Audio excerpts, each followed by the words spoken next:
pursuant to provisions of the Standing Orders 225, a petition will be made before the floor, and this petition pertains to enactment of a legislation to regulate the environment profession. The petition will be fielded before the Departmental Committee on Environment and Natural Resources on behalf of Ms. Linda Munyao, who happens to be the chairperson of the Environment Institute of Kenya.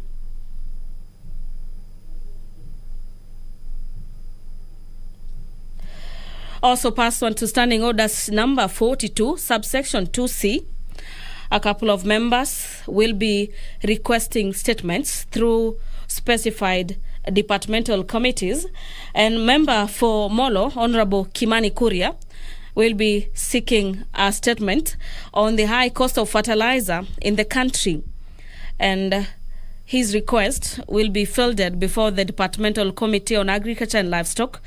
The Honorable John Kiarie, member for Dagoretti South, will be seeking a statement on regards to recent ban on scrap metal. This was a ban by the President on the scrap metal trade. And Honorable Member Corneli Serem, Honorable Member for Aldai, will be making a statement. This is in regard to the disbursement of CDF funds, and that particular statement will be fielded before the Chairperson Select Committee on NG-CDF. Members will equally be asking questions to various cabinet secretaries through House departmental committees.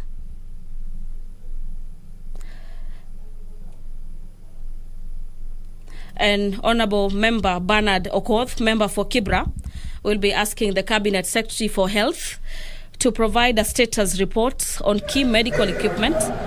These are equipment for treatment of cancer and kidney ailments available at Kenyatta National Hospital, and in particular radiotherapy and dialysis equipment. And Honorable Member will also be seeking to understand the measures the ministry has taken in place to cushion cancer patients from suffering occasioned by perennial breakdown of cancer treatment equipment.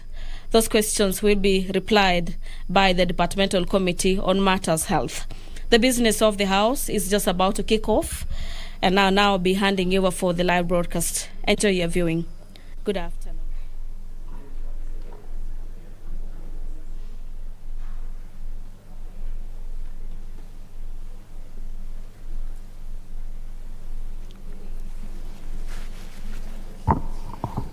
Let us pray. Almighty God, who in your wisdom and goodness have appointed the office of leaders and parliaments for the welfare of society and the just government of the people, we beseech you to behold with your abundant favor as your servants whom you've been pleased to call to the performance of important trusts in this republic. Let your blessings descend upon us here assembled, and grant that we treat and consider all matters that shall come under our deliberation in so just and faithful a manner as to promote your honor and glory, and to advance the peace, prosperity, and welfare of our country and of those whose interests were committed to our charge. Amen.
It's clear, members, we don't have quorum. Can you ring the quorum bell for the first 10 minutes in the first instance?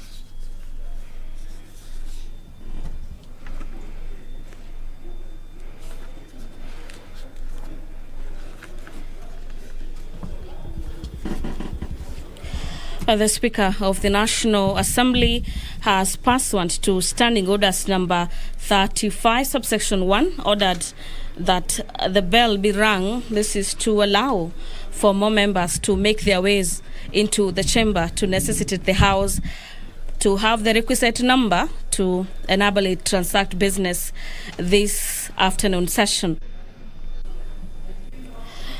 The member for Marsabit County, Honorable Safia Sheikh, will be asking the Cabinet Secretary for Education what special consideration is the ministry taking in place to ensure construction of more boarding schools for children. This is our children from the pastoralist communities living in Marsabit County.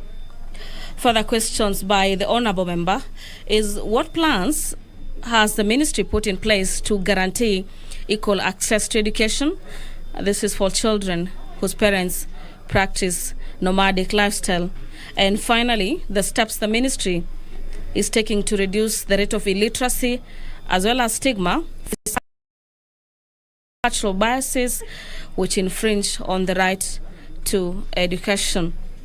Those particular questions will be replied before the Departmental Committee on Matters Education and Research.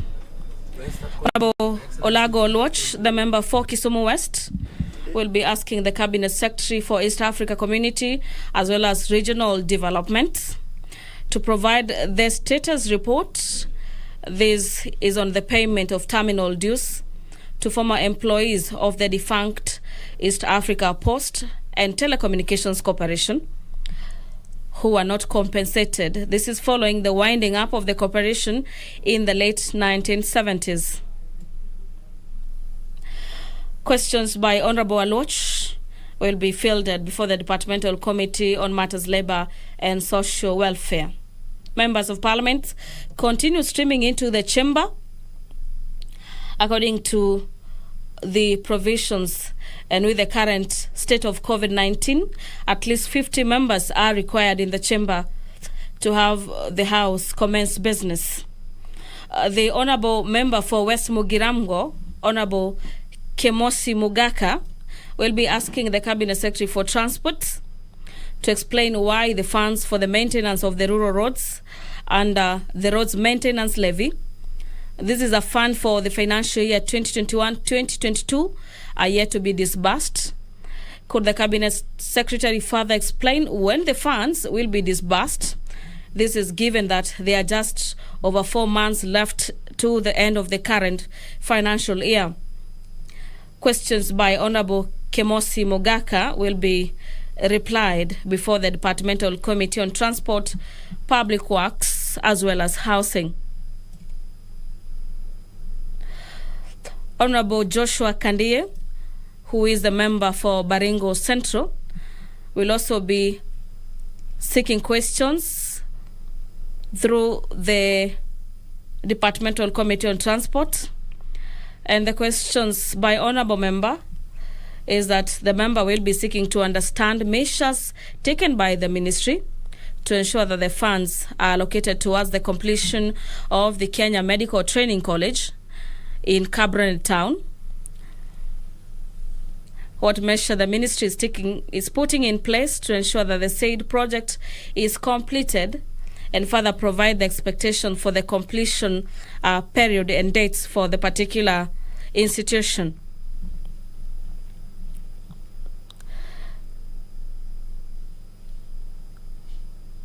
According to the signals by the Sergeant at Arms, the House has achieved the requisite number to allow it continue or transact business this afternoon. My name is Gladys Mungai. I'm handing you over to proceed or to follow up on the proceedings in the chambers.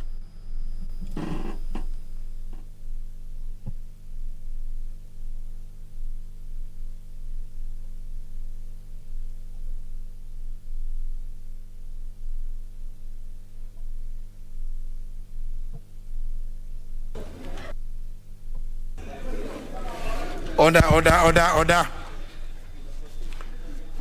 We now have quorum.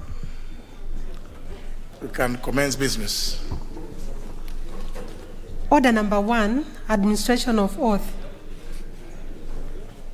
Order number 2, communication from the chair. Order number 3, messages. Order number 4, petitions.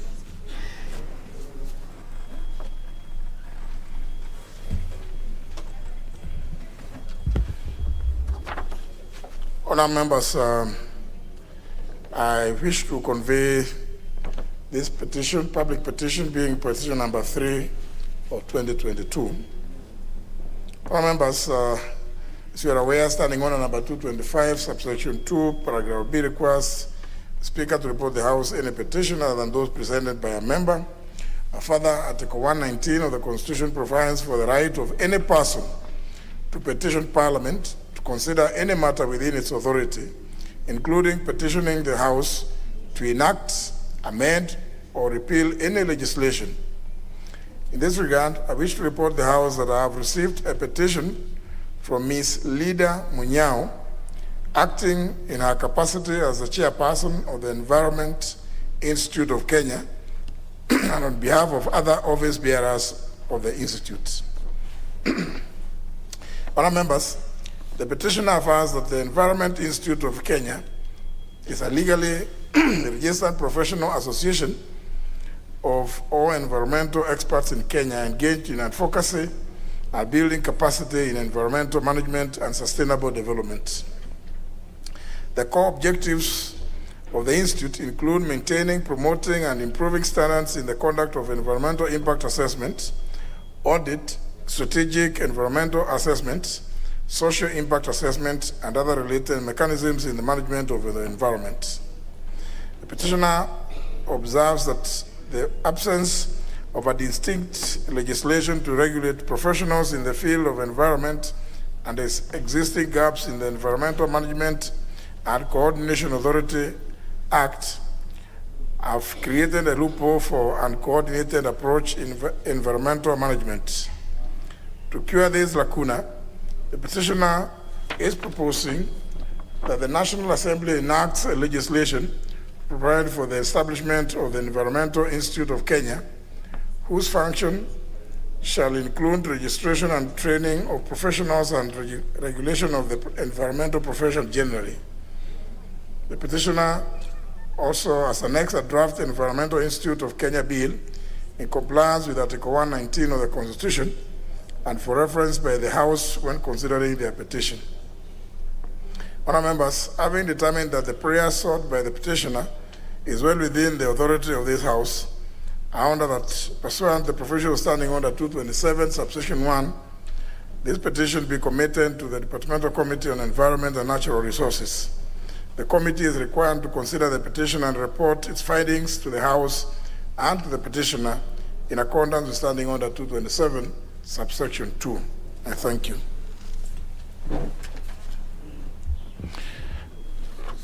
Honourable members, I wish to know whether all the members who have placed interventions wish to make comments with regard to this petition. Because the others I found who had placed their interventions even as I walked into the chamber. I don't know.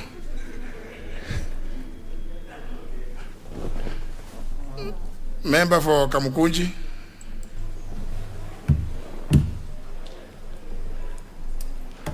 Yours was Alibant, is it?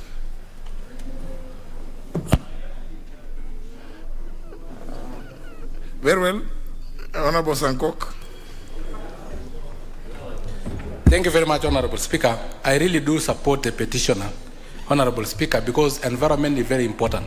And if this House can enact laws to make sure that we have an environmental committee or a state corporation that deal with the environment, because the impact of climatic change is really affecting all of us. We have just survived a drought that have killed most of our animals, Honorable Speaker. So I support the petitioner, and I would like the Committee on Environment to speed up so that we form that particular state corporation as requested by the petitioner, so that we make sure that there is professionalism in dealing with our environment. Honorable Speaker, if you see, I normally wear green to represent the environment. So I am one of them. I'm an environmentalist, Honorable Speaker.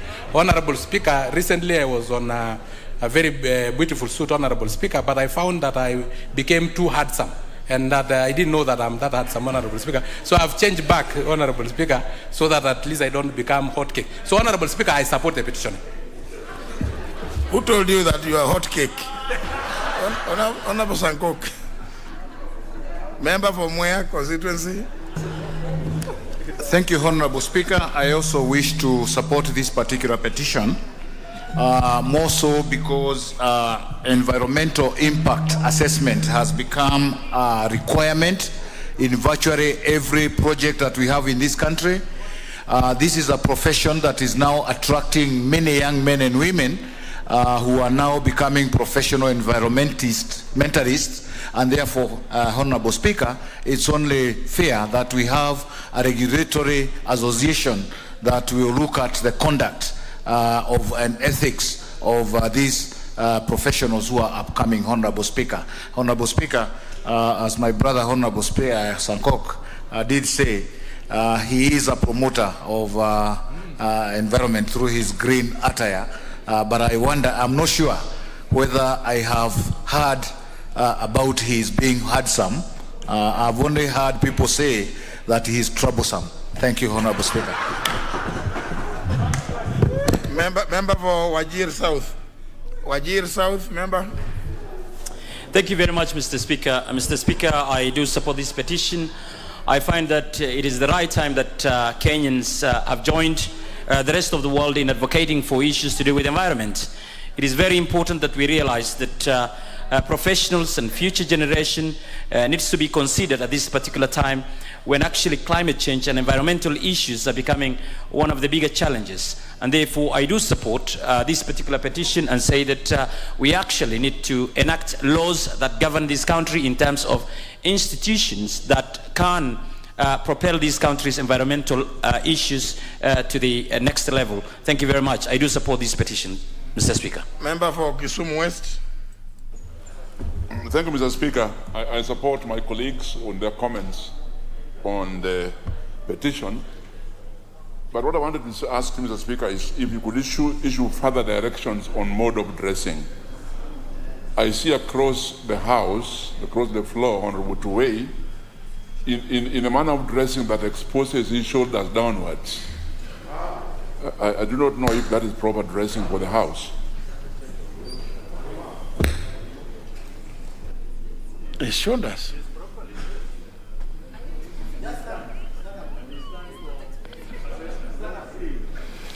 I actually thought that the Honorable Olawal Watch is the one that appeared dressed in the opposite direction.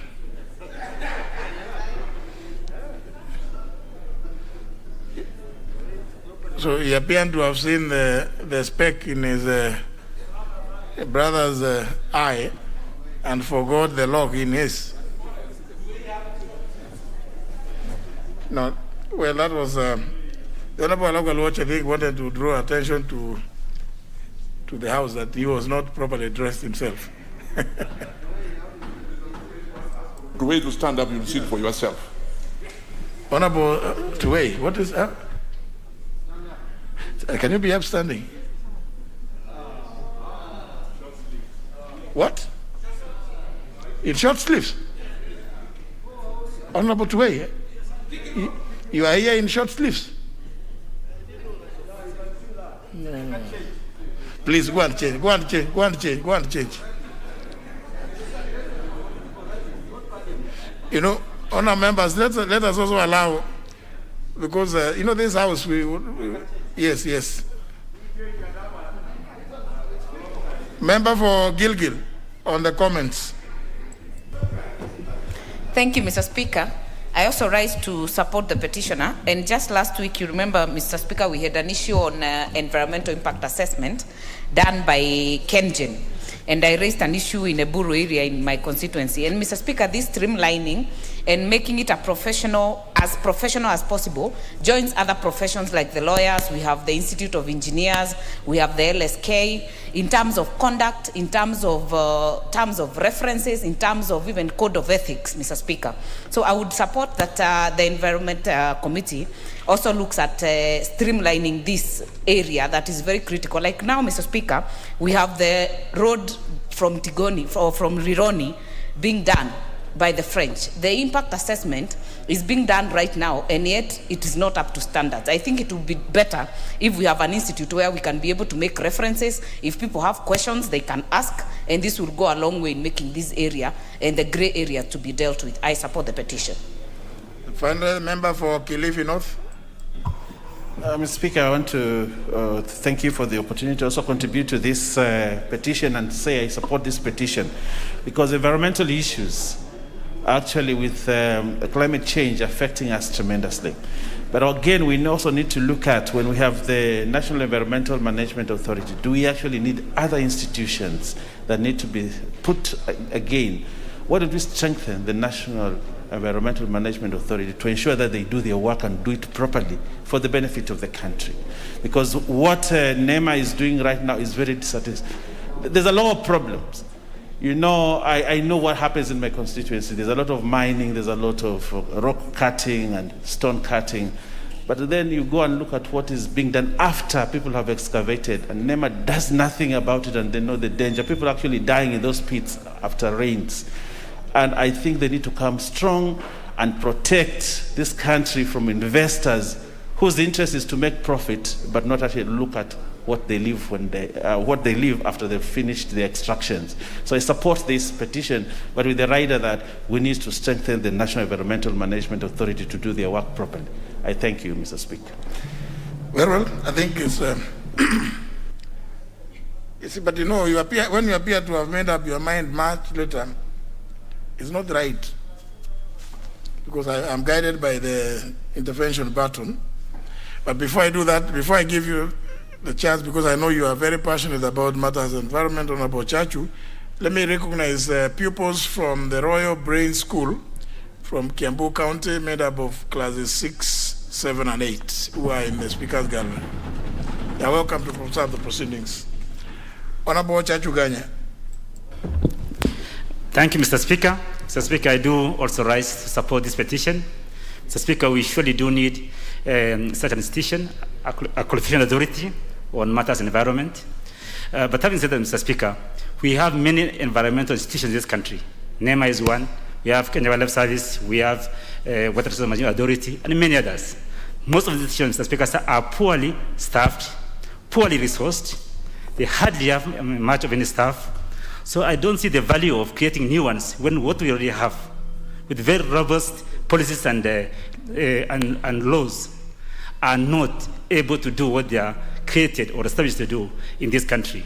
While I do support this petition, I really wish the ones that we already have, Mr. Speaker, and I really think they have very robust policies and legislation managing them, are funded and are enabled to do their work in this country. I thank you, Mr. Speaker.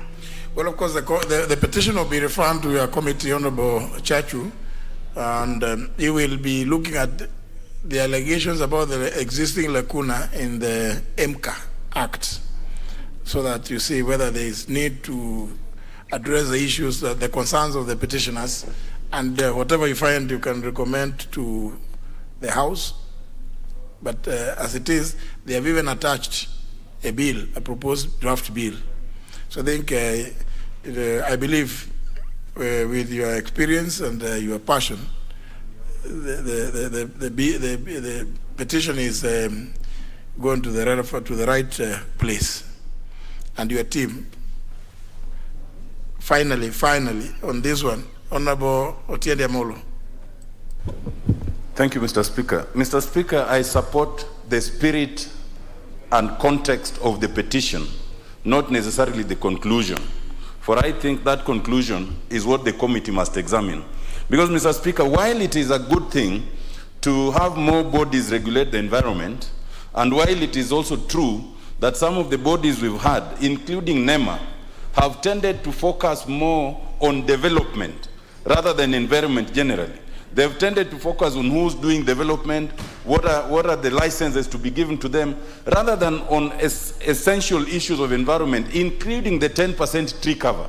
That, what are we doing to encourage people, even along the lake, as I'm now doing in my constituency, to grow, for example, bamboo, What are we doing to ensure that there's essential tree cover?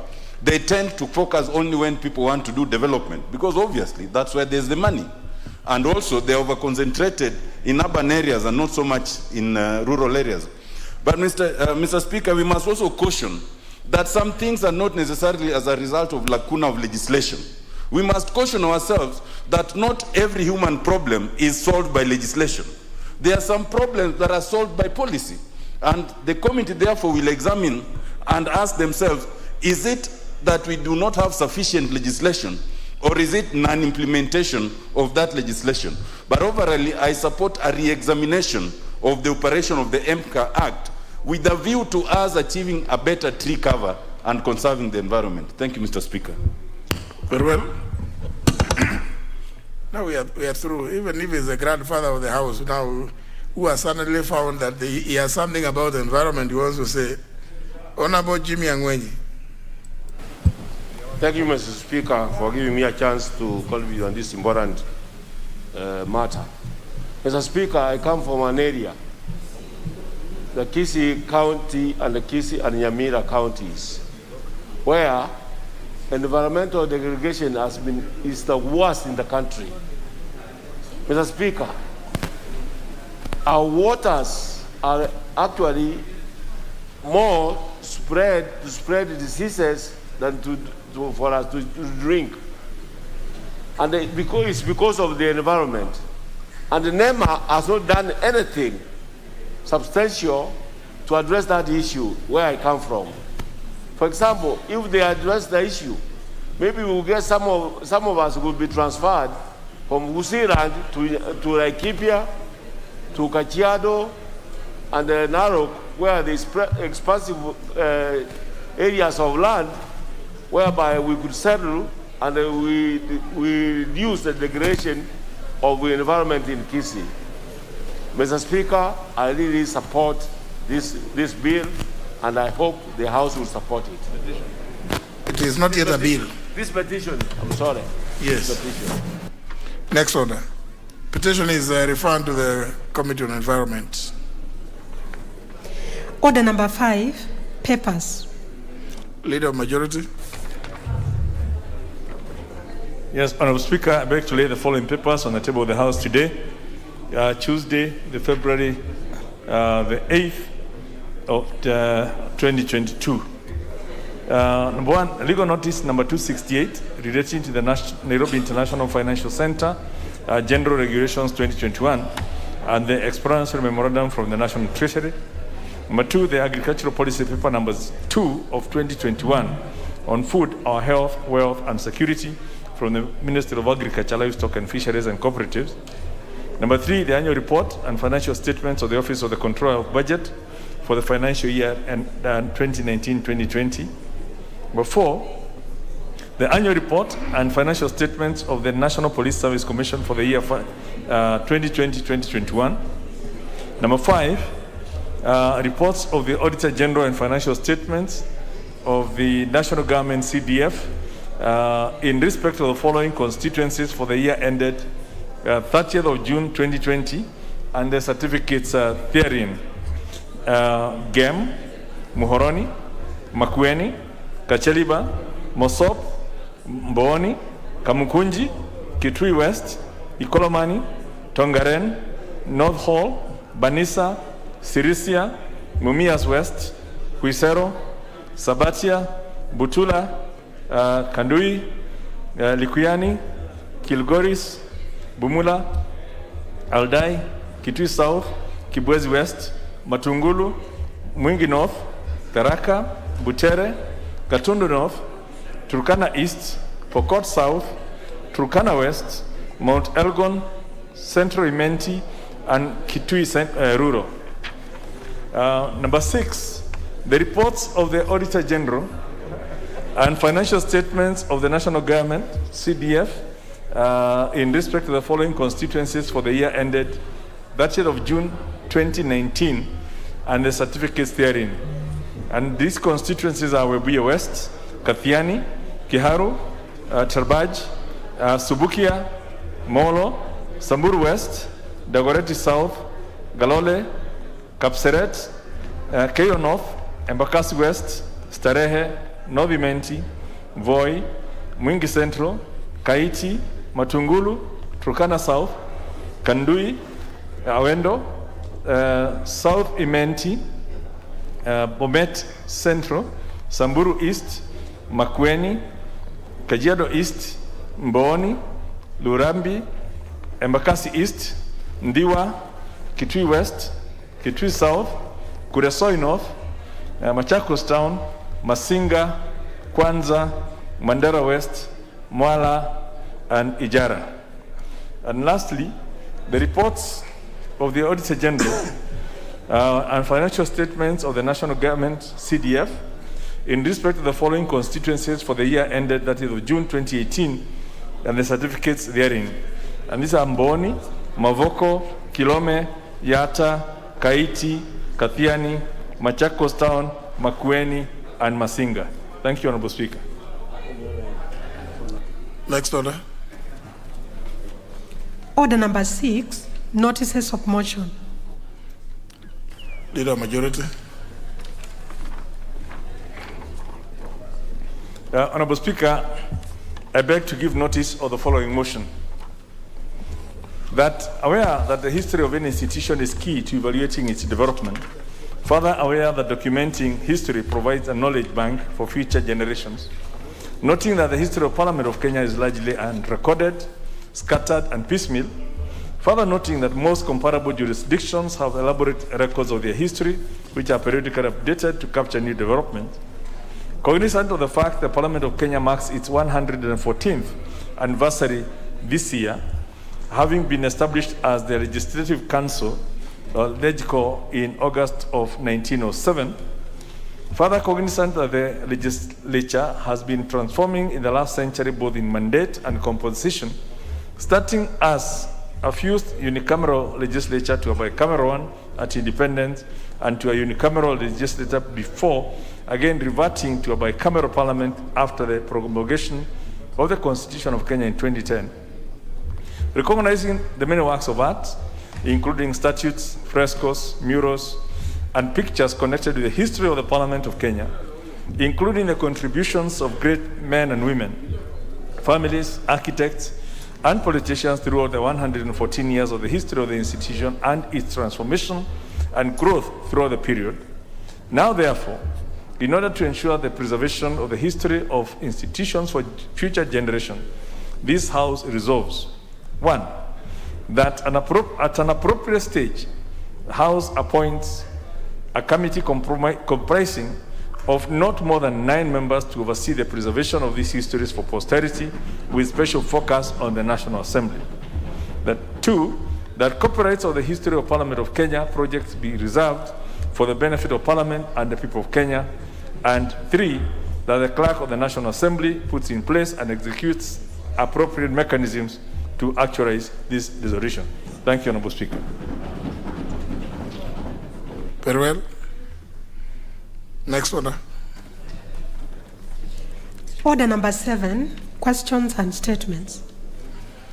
Start with the first segment, questions. First question is by the member for Kibra, Honorable Bernard Okoth. Thank you, Mr. Speaker.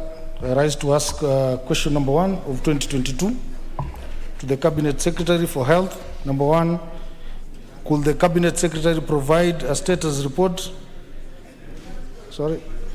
on key medical equipment for treatment of cancer and kidney ailments available at the Kenyatta National Referral Hospital, in particular radiotherapy and dialysis equipment?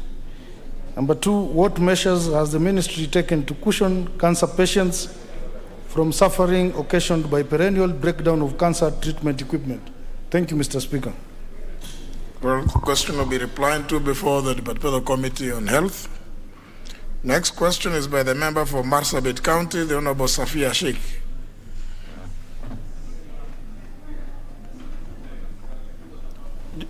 You have a count?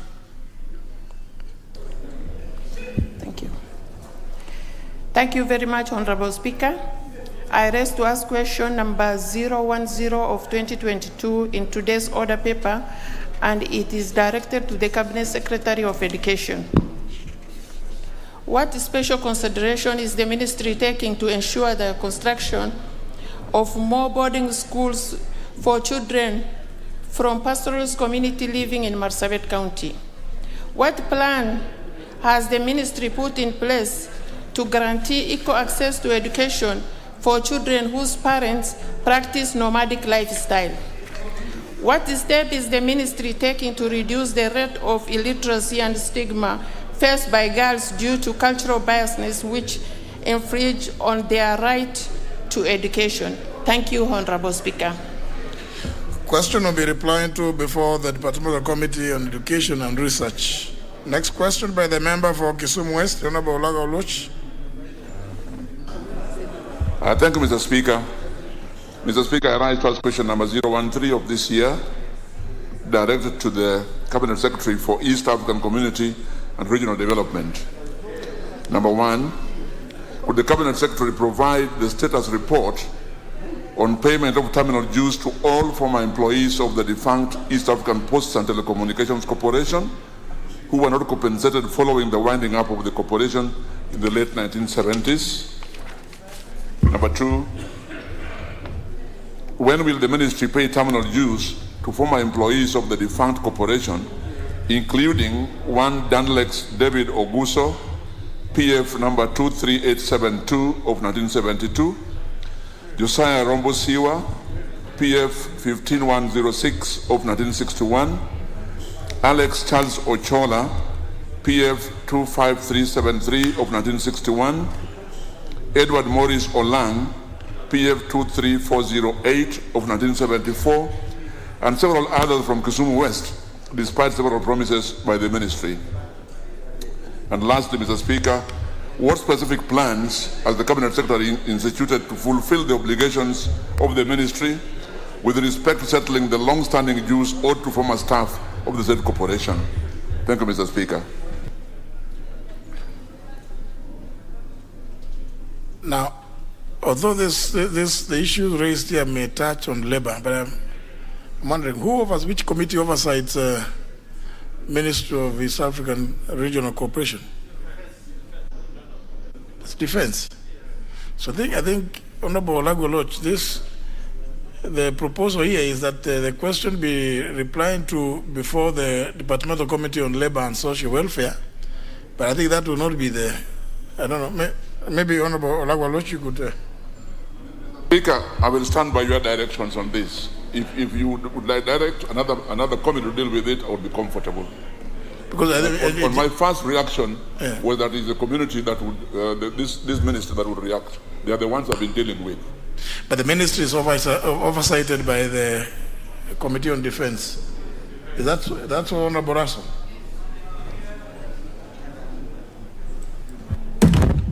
Thank you, Honorable Speaker.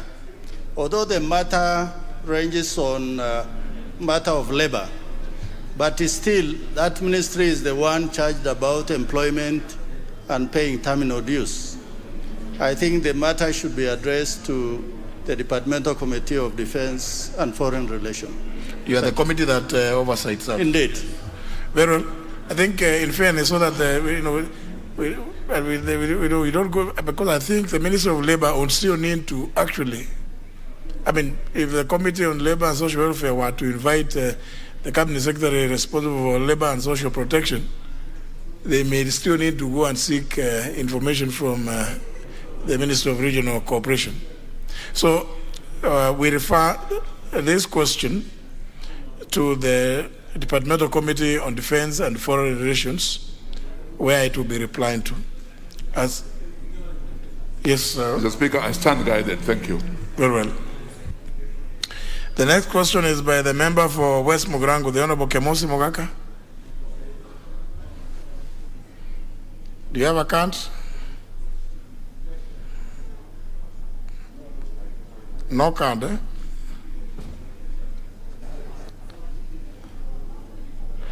The Honorable Mogaka, you are unusual. You are in an unusual corner. I normally see you around here now.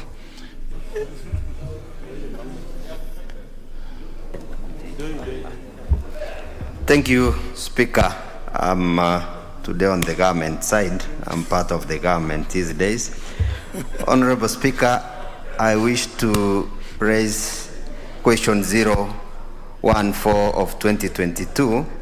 This question is directed to the Cabinet Secretary for Transport, Infrastructure, Housing, Urban Development and Public Works.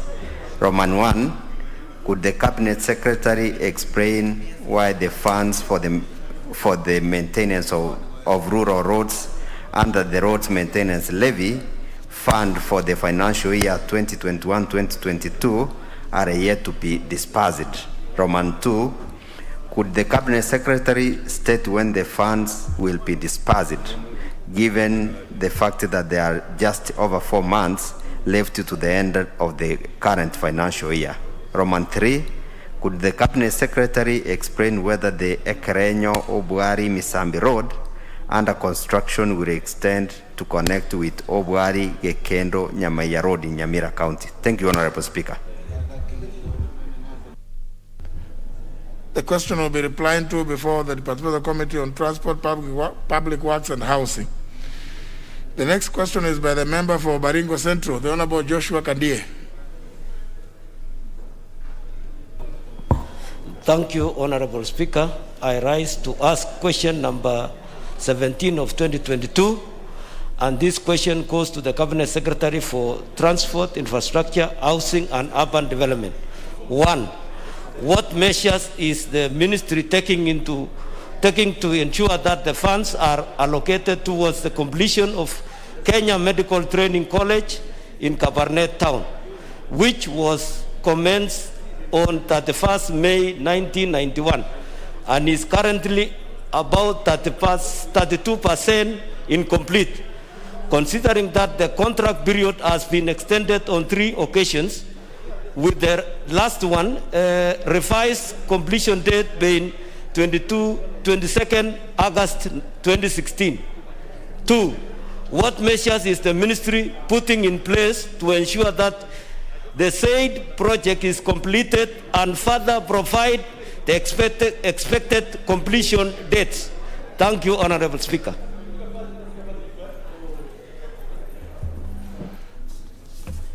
Well, that question will be replied to before the Departmental Committee on Transport, Public Works and Housing. The next question is by the nominated member, Godfrey Osotsi, who has written to request for deferment. Request has been acceded to. His question has been deferred to some later date. The second segment of order number 7 is on requests for statements and statement responses. We go to the first part, which is requests, and the first request is by the member for Molo, the Honorable Kimani Kuria. Okay. Thank you, Honorable Speaker. Pursuant to the provision of Standing Order 44-2C, I wish to request for a statement from the chairperson of the Departmental Committee on Agriculture and Livestock regarding the current high cost of fertilizers in the country. Honorable Speaker, according to the Kenya National Bureau of Statistics, 70% of Kenyans depend on agriculture to earn a living, support their households and for subsistence.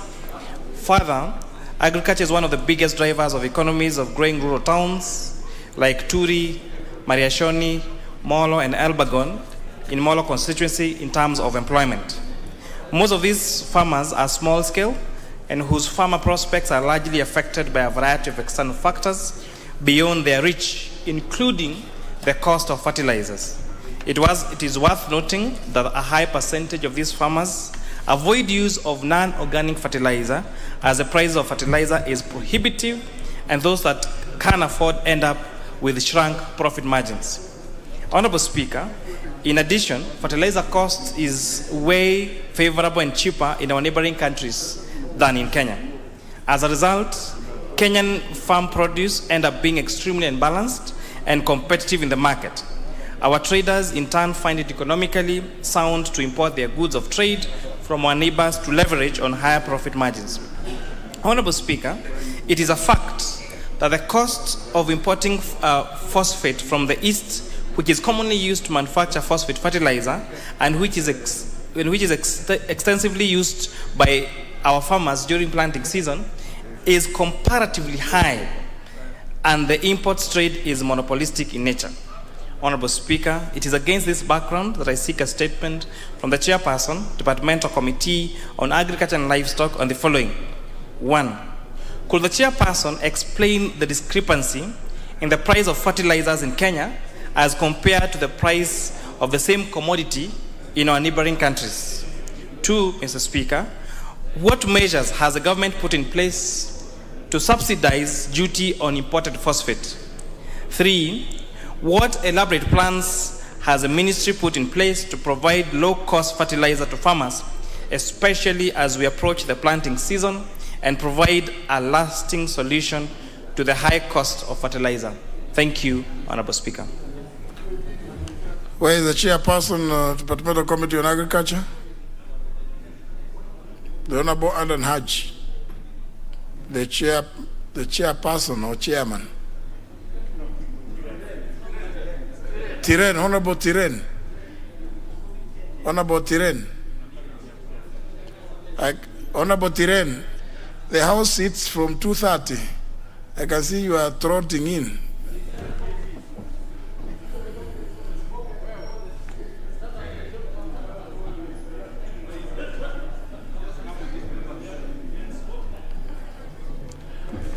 How soon will you respond to that request?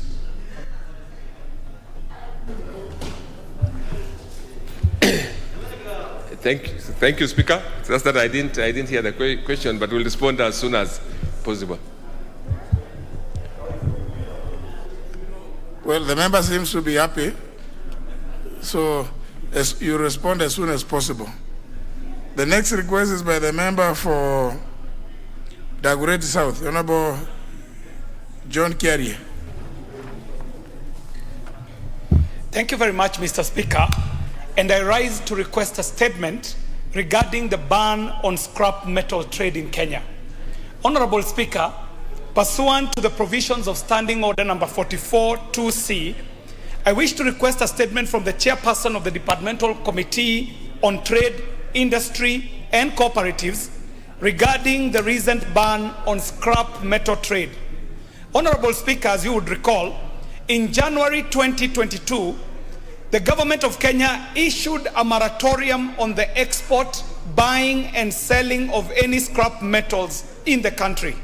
The ban has disenfranchised traders in these sectors, including genuine businesses such as local recyclers who not only create employment but also conserve the environment, particularly those undertaking solid waste disposal and management in this country. Honorable Speaker, this country has in place a law that governs the scrap metal industry. The Scrap Metal Act of 2015 provides for, among many other aspects, the regulations in the dealings in scrap metal, establishment of a scrap metal council, the framework for the licensing of scrap metal deals and record management. So, Mr. Speaker, it is tragic and disheartening to see the government imposing a ban instead of enforcing and regulating the scrap metal trade through the existing statutes. Honorable Speaker, it is against this background that I seek a statement from the Chairperson of the Departmental Committee on Trade, Industry and Cooperatives on the following. 1. Could the ministry provide a list of all the licensed exporters of scrap metal in Kenya, providing the names of the directors of the said companies? 2. What plans are in place to review all licenses issued to scrap metal dealers and exporters? 3, Mr. Speaker, are there any plans to nullify all the permits of the people exempted by the Cabinet Secretary? And 4, what measures are in place to lift the ban, especially for the local recyclers, to ensure business continuity and proper solid waste management? Mr. Speaker, I thank you, and I signed this request for statement on the 3rd of February 2022. I do appreciate the opportunity to ask this question, Mr. Speaker. Thank you very much. Where is the chairman, Departmental Committee on, is it Agriculture and Cooperative or Trade? Trade. The Vice Chair. Thank you. Thank you, Honorable Speaker. We've taken note of the question by the Honorable Kiarie on the issue of the scrap metal, and we are aware that a moratorium was issued by His Excellency the President. The ministry is in the process of making rules, or what we can call a regulatory framework to ensure that vandalism or traceability of the scrap metals that are being traded by the small traders are acquired in the proper way. So I would request that I be given 2 weeks within which we'll be able to give an in-depth statement on this matter. I thank you, Mr. Speaker.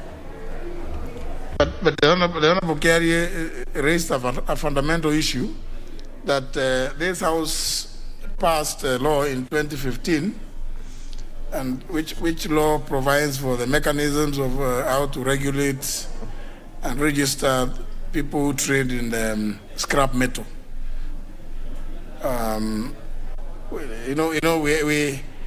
am acutely aware of the various provisions in the Constitution, and I have not come across one where it is possible to impose a moratorium on the implementation of an act of Parliament, save through the court, the judicial processes. So I think it is maybe you could tell the ministry to come up with the regulations, and they cannot also come with the regulations being subsidiary legislation without also involving the House and also involving the public. So I think the Honorable Kiarie is actually jolting the ministry into action. One, they must remember, even if they are working on regulations, they must involve stakeholders, and two, be ready also to involve this House. And it's not good for them to go that route of moratorium, because it's a stretch to the Constitution or the constitutional order of this country. Yeah, it's not possible. So I think the ministry is the one which is actually at fault. They should move with speed. Honorable Kiarie, I think the Vice Chair says that they will be addressing that issue. You are satisfied? Mr. Speaker, the Vice Chair is suggesting that they will be getting back to us in 2 weeks.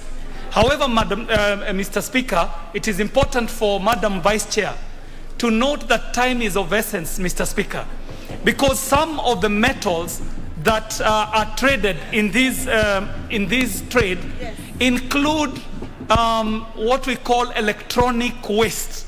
And as we speak today, the city of Nairobi is choking under the waste called electronic waste. When the scrap metal dealers are in operation, they normally sweep up these electronic waste and take it for reprocessing. So as we speak, the hazard is out there facing the residents of cities like Nairobi. So I do believe that the ministry does know that a law exists. The law was put in place in 2015, and I know the ministry can respond much faster.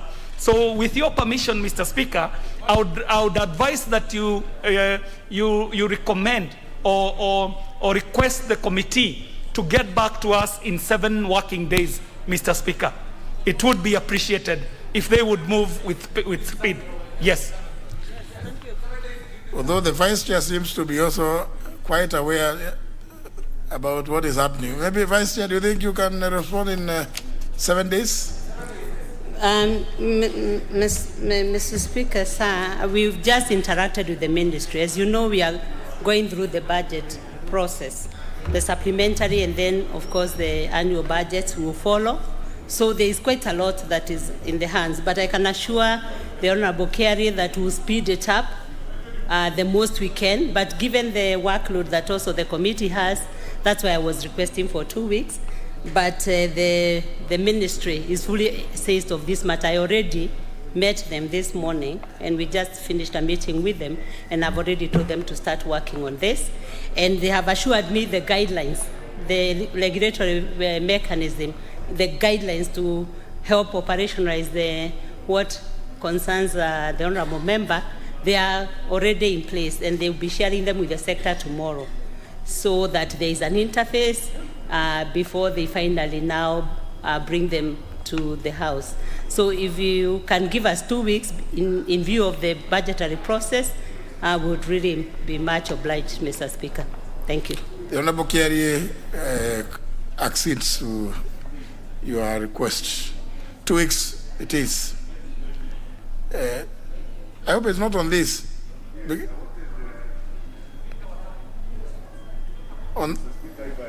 If I do recall, yes, the operation of the Scrap Metals Act falls directly under the office of the President.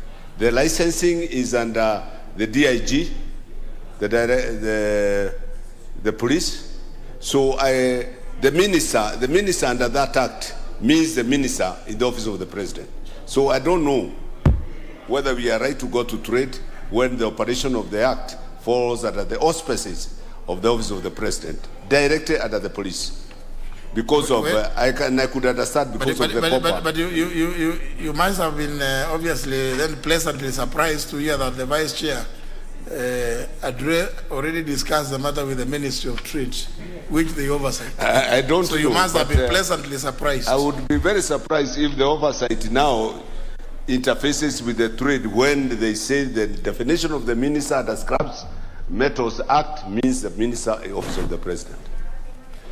Well, they will deal with it. In any event, whoever is a minister, he's a minister. He can be oversighted by any, if they are called before any committee. Any committee is at liberty to, even those ones in the office of the President are not beyond the authority and the jurisdiction of the House, or any committee of the House. So it's okay. It's okay.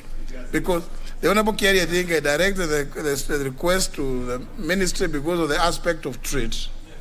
And I think the Honourable Vice Chair has been quite magnanimous in giving information that she already actually discussed the matter with the Ministry of Trade, which they oversight. Let them just deal with it. I think if there's anything to be gotten from the other minister, or they call ministers or CSs or something like that, they can always provide the information or seek for it. I'm sure those ones in the office of the President are not the proverbial mountains that Muhammad and to visit, because when mountains don't go to Muhammad, Muhammad goes to the mountain. So if the Ministry of Trade cannot go to OP, the OP people can't go to the Ministry of Trade, then the Ministry of Trade can walk to the OP, or vice versa. No, there's nothing out of order, Honorable Sankok. Certainly the Vice Chair has been quite magnanimous on the, because she has acted like somebody who already expected this question. What's your point? Thank you, Speaker.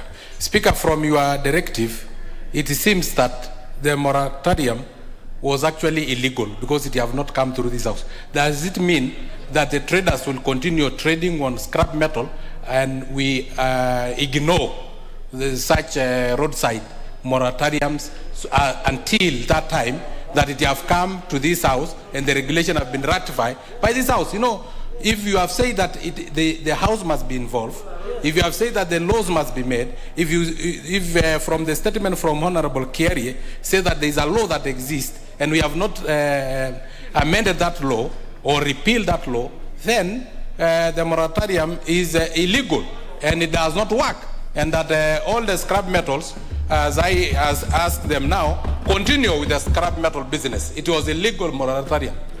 Thank you, Honorable Speaker. I just own your guidance. No, other members, Kenyans are intelligent people and they know how to enforce their legal rights. They know how to enforce those rights. But of course, among other avenues through which they can apply pressure is through the legislature. So I think I'm sure those people concerned also are quite alert to the fact that, or alive to the fact that they can seek redress elsewhere. If, for instance, there's anybody who is choking, the Honorable Kiari talked about the city choking, people should find ways of enforcing anti-dumping regulations.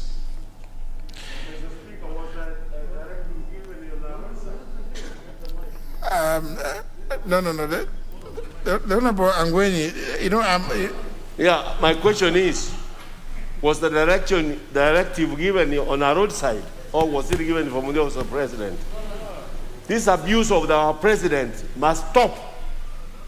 We must not abuse our president. Honorable Angweni, I suspect that I may not know the location. But suffice to say, I think the matter has been captured very well, and I quite admire the fact that the Vice Chair was apparently well seized of it. And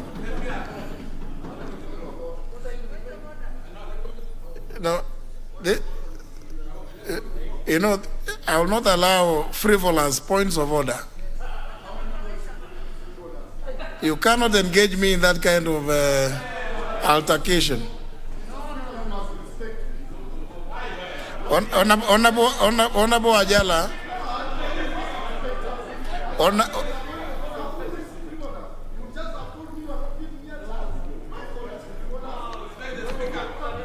How is it that Honorable Ajala knew that it is him? The Honorable Sankok was also rising on a point of order. The Honorable Wamushomba. So you are not the only one. If you are bitter about something, please go and have lunch. Go and have lunch, and come back when you are okay. Don't, Honorable Ajala.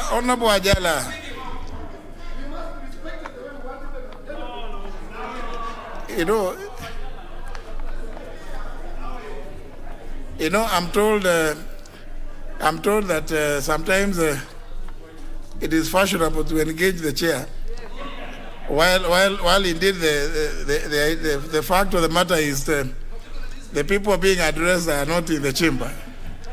So suddenly you will not draw me into that. Don't worry. He is going to relax. I've known him to be a gentle person.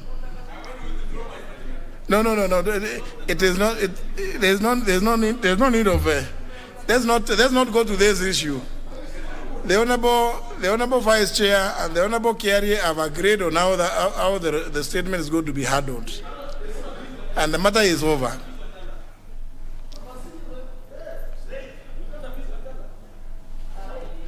Now,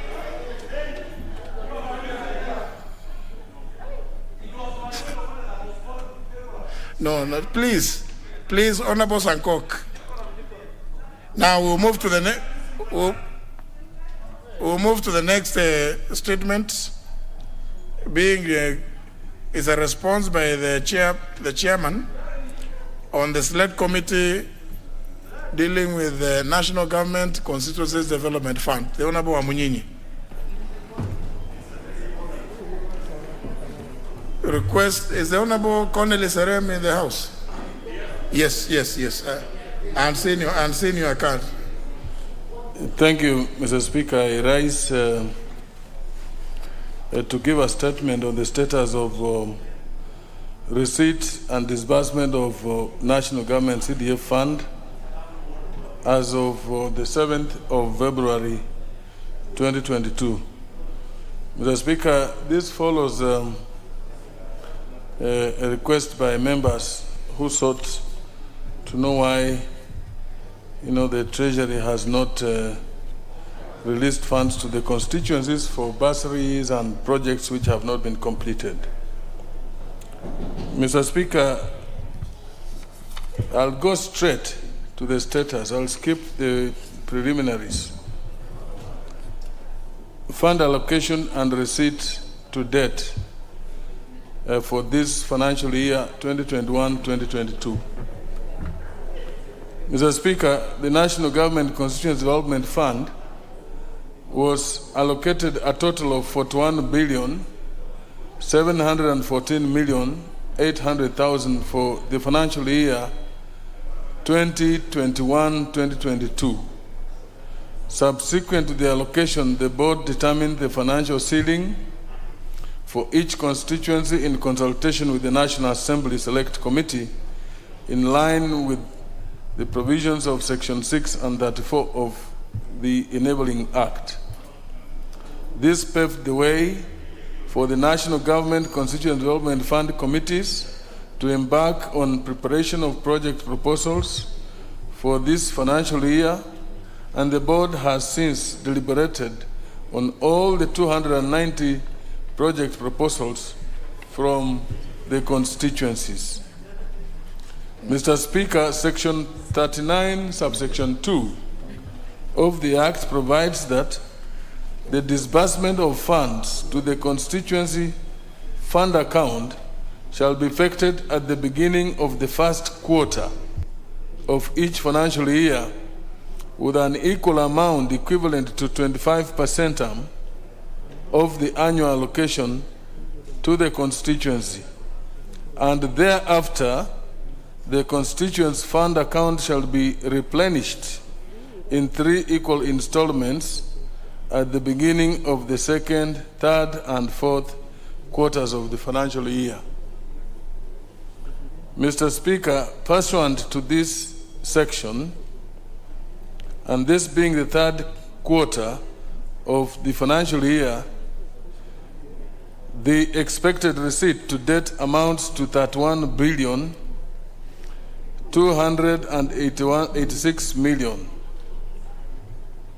out of which only 22,428 million has been received, leaving a balance, Mr. Speaker, of 8,857 million, which has not been received to date. Mr. Speaker, because of the alleged reported non-performance of the economy, we had agreed with the minister, the cabinet secretary, that he would release funds in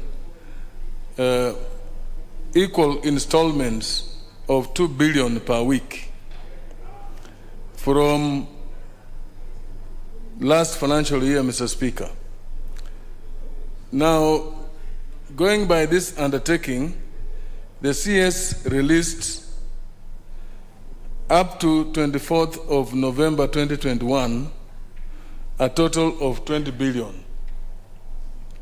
This year, on 12th of January, he released 2 billion, making it a total of 22,428,700,000. Mr. Speaker, we also had some pending receipts of 4.9 billion from previous financial years, 2012, 13, 14, and 15, which has not been released. This, Mr. Speaker, the committee set up a team, a subcommittee, which established that the funds had not been received.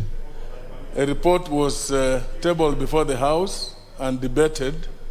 Mr. Speaker, this House adopted that report with the resolution that the Treasury be compelled to release the funds to the constituency development fund committees. Mr. Speaker, it was then agreed that this was going to be put in the supplementary budget that we expect before the House any time. But I'm informed, I'm not sure, I've not seen it, but I'm informed, Mr. Speaker, it is not part of what is going to be tabled.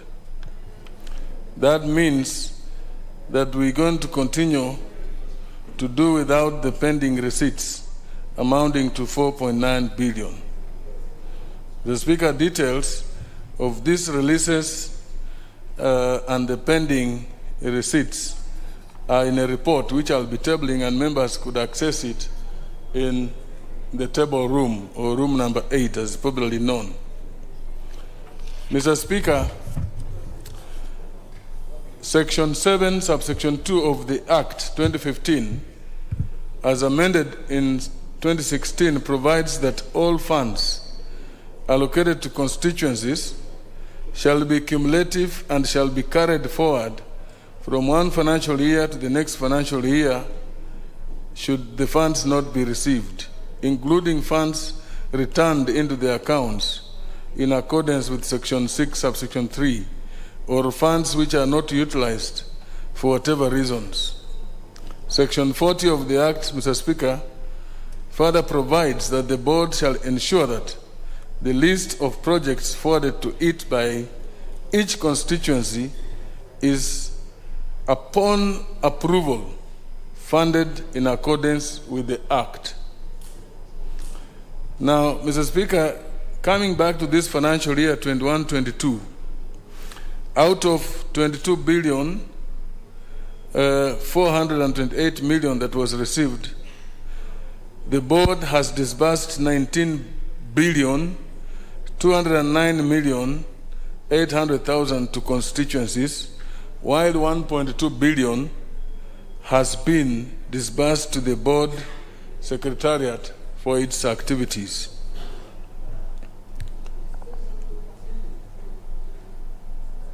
Mr. Speaker, the amount was disbursed to various constituencies and the secretariat as follows. 274 constituencies have received between 47 and 57% of the funds allocated, amounting to 18 billion 409 million 800,000. Mr. Speaker, 16 constituencies have received 36% of the funds allocated, amounting to 800 million. Then the 1.2 billion has been disbursed to the board. Now, Mr. Speaker, the board is in the process of disbursing 2 billion, which was received on 12th of January and has been held in the central bank account. We had hoped that more funds would be received so that a larger amount is released to the constituencies. But since no more funds have been received from the Treasury, we have asked the board to release the 2 billion, which would amount to only about 5 million per constituency, Mr. Speaker. Now, I want to conclude, Mr. Speaker, by saying that the Treasury has not complied with the law in terms of release of funds to the constituencies. Because as of now, we ought to have been, this being the third quarter, we ought to have been received at least 3/3 of the total allocation, which would amount to about 100 million per constituency, Mr. Speaker. But now constituencies are about 60. Actually, to be precise, 276 are about an average of 66 million.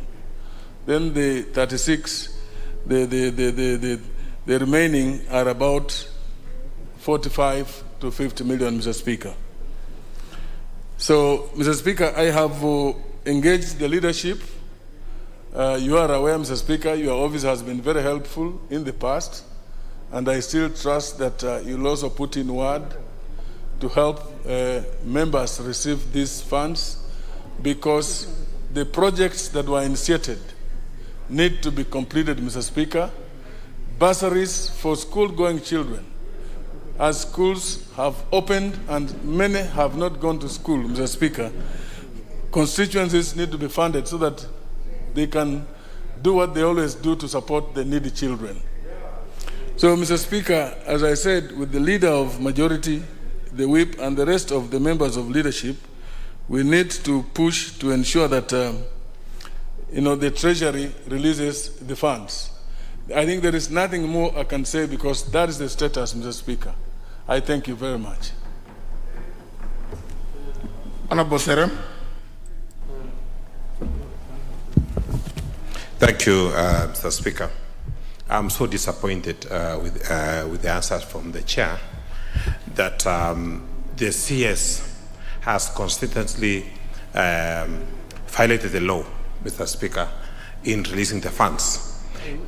If you are the CS Treasury and you are supposed to release the funds at every quarter, and for this case, we have less funds for this quarter, which is against the law. What happens in such a situation, Mr. Speaker? Number two, Mr. Speaker, how many times do we have to raise this issue before this House to discuss the issue of releases of the funds? Do we have to protest so that we are given funds, Mr. Speaker? If we are discussing about engaging the leadership of this House, I'm sure the CS Treasury is watching us. The CS Treasury doesn't have to even watch us. He is supposed to comply with the law and release the funds to our constituents, Mr. Speaker. Second, Mr. Speaker, in the last financial year, I stood on this floor, Mr. Speaker, and I made a remark that without the releases of the arrears, there will be no budget. I also have to make this statement today, Mr. Speaker, that if by the time the leader majority will be tabling the supplementary budget, and we have no CDF funds in our accounts, the supplementary will go down, Mr. Speaker. And we don't have to raise more issues that touches on government business. Mr. Speaker, if the government is not willing to finance our children, any motion sponsored by government will shoot down, Mr. Speaker, until we have the funds in our accounts. Mr. Speaker, how many times do we have to raise issues that touches on our children? Mr. Speaker, from reliable sources, we don't have the arrears captured on the supplementary. The 4.9 billion shillings, which is entitled to our constituencies, is not captured. I have enough information, so I don't have to come here again, Mr. Speaker, and make threats that there will be no supplementary when the leader majority is seated here, Mr. Speaker. I want to urge the chairman that we require these funds unconditionally for our children. So members that are here, whether they are in government or in the opposition, require this money like yesterday. And since I'm on the floor, and I'm sure the CS Treasury is watching me, we want the funds as quickly as possible. Our children need the funds. The contractor I have been engaged to work on projects in our constituencies should be paid unconditionally, Mr. Speaker. I don't have to be here, Chairman, raising the same issue. If you have to engage the CS Treasury, do so. If you have to engage the chairman, do so. If you have to engage the speaker, do so. Otherwise, the supplementary budget tabled before this House will go down. Thank you, Mr. Speaker.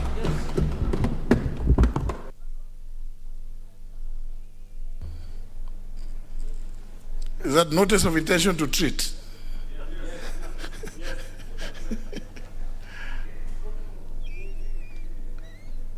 Honorable Oundo. Thank you, Honorable Speaker. And I want to take this opportunity to sincerely thank the chair of the committee bringing us to speed on the matter of disbursement of CDF. Honorable Speaker, if there is any fund that is so dear to the people of Kenya, is CDF. If there is any fund that has had tremendous changes on the people of Kenya, is CDF, especially in the education sector and the security sector. Honorable Speaker, I'm mostly perturbed by the claim or the allegation that the arrears of 2021 have not been captured in the supplementary budget. Honorable Speaker, projects relating to that period had already been approved. Honorable Speaker, various PMC's accounts have already been opened, and many times the PMC's accounts had actually started the procurement process for those particular projects. Honorable Speaker, we could not start those projects without funds. You find so many of the stalled projects in the various constituencies. You find quite a number of school fees for children has not been paid. Honorable Speaker, I think this House, through the Budget Appropriation Committee, must move with the speed before they table the supplementary budget to perform some miracles, find ways and means of getting that money so that we dispense off with that particular aspect. Honorable Speaker, refusing to release the funds for this financial year, Honorable Speaker, the CS and the Treasury is simply taking the members of Parliament to guillotine, because you will not stand to the electorate and tell them you have been unable to conclude the projects you promised them, which you told them, I'm going to Nairobi next week, money will be there, the contractor will be on site. They will still believe, like typical happens in ministries, that the money has been eaten. The ministry needs to come out very clear, release the money so that we part ways in good faith, so that we don't go away having basically opening wars with the Treasury of a very simple, straightforward matter that's enshrined in the law. Honorable Speaker, a breach of the law is a breach of the law, irrespective of which political divide you sit in. Where the minister has broken the law, we have the means with this House to put into place measures to literally cite him or her for breach of the law. And that will do it through other means if we cannot raise the numbers to start the process of impeachment. Honorable Speaker, this is a matter of life and death for those of us who intend to come back in the next Parliament. It's a matter of life and death. Where I'm threatened with death, I'll have to save myself and save my skin. Thank you, Honorable Speaker. Member for Moya. Thank you, Honorable Speaker, and I also want to thank the chair of the committee on CDF. I think he has done a good job in getting the truth of the matter and presenting to this House the way it is. Looks like he himself is frustrated, and that's why he's seeking the indulgence of your office and that of the leader of majority, Honorable Speaker. We're talking about two things here. One is the arrears from the last financial year, Honorable Speaker, and I think this is very unfortunate because the last time this matter was discussed, it was confirmed that those funds will be included in the supplementary budget that is just about to come, Honorable Speaker. And anything spoken around is taken out there to the audience, and therefore, Honorable Speaker, our offices have already communicated to the various beneficiaries that this money will actually be there in the supplementary, and therefore I join hands in saying that this money must be there, Honorable Speaker. I also take note that most of our children, a number of our children, Honorable Speaker, are already out of school. May it be day school, may it be boarding, and they've been sent home because we have not dispersed the bursaries, Honorable Speaker. And I think it's a high time CS Treasury takes note that these funds are not for the members of Parliament. These funds are benefiting our people out there. We have been taken in a number of times, they have not taken us seriously, Honorable Speaker, yet we are talking about children who are at home. And I don't think there is any other thing that is more important than looking at those particular funds and ensuring. Now, honourable members, because I can see very many of you have placed, very many of you have placed interventions. I have determined that each of you will be given a chance, but your comments will be limited to 2 minutes. Yeah, because this is a serious matter. So, but don't bother raising your hand up. I mean, intervention means that, Honorable Ajala, I think there's something wrong with you this afternoon. Don't bother raising up hands. Don't raise your hand. I will see. Like I can tell you that I know the next person on the intervention button is the member for Emuru Dikir, because I can see it here. So please, don't, even you, if you have pressed your intervention, it will pop up automatically. I don't have, there's no need of even rising up in your place. Member for Emuro Dikir.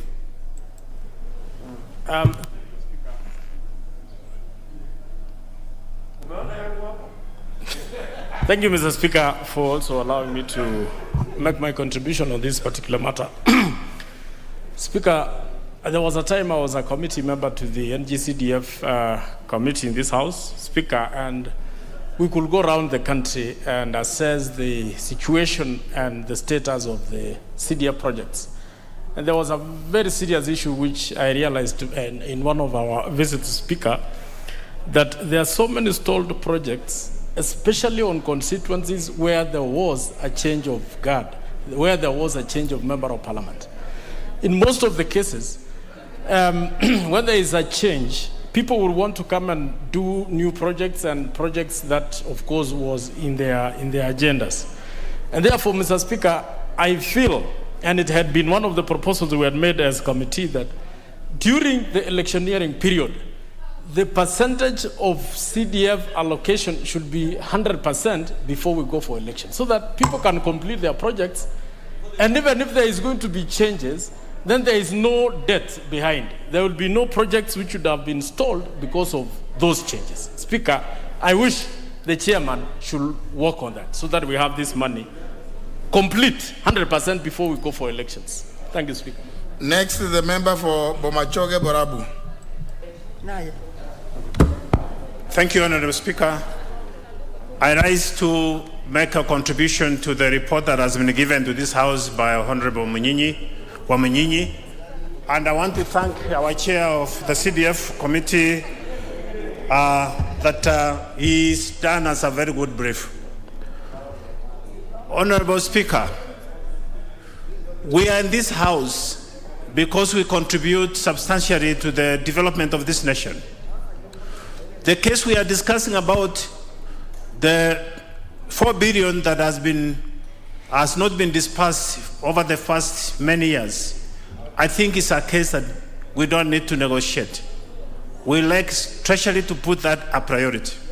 Secondly, going to our previous agreement, Mr. Speaker, of dispersing 2 billion every week, it's like we did not make a deal that has Helen Waters.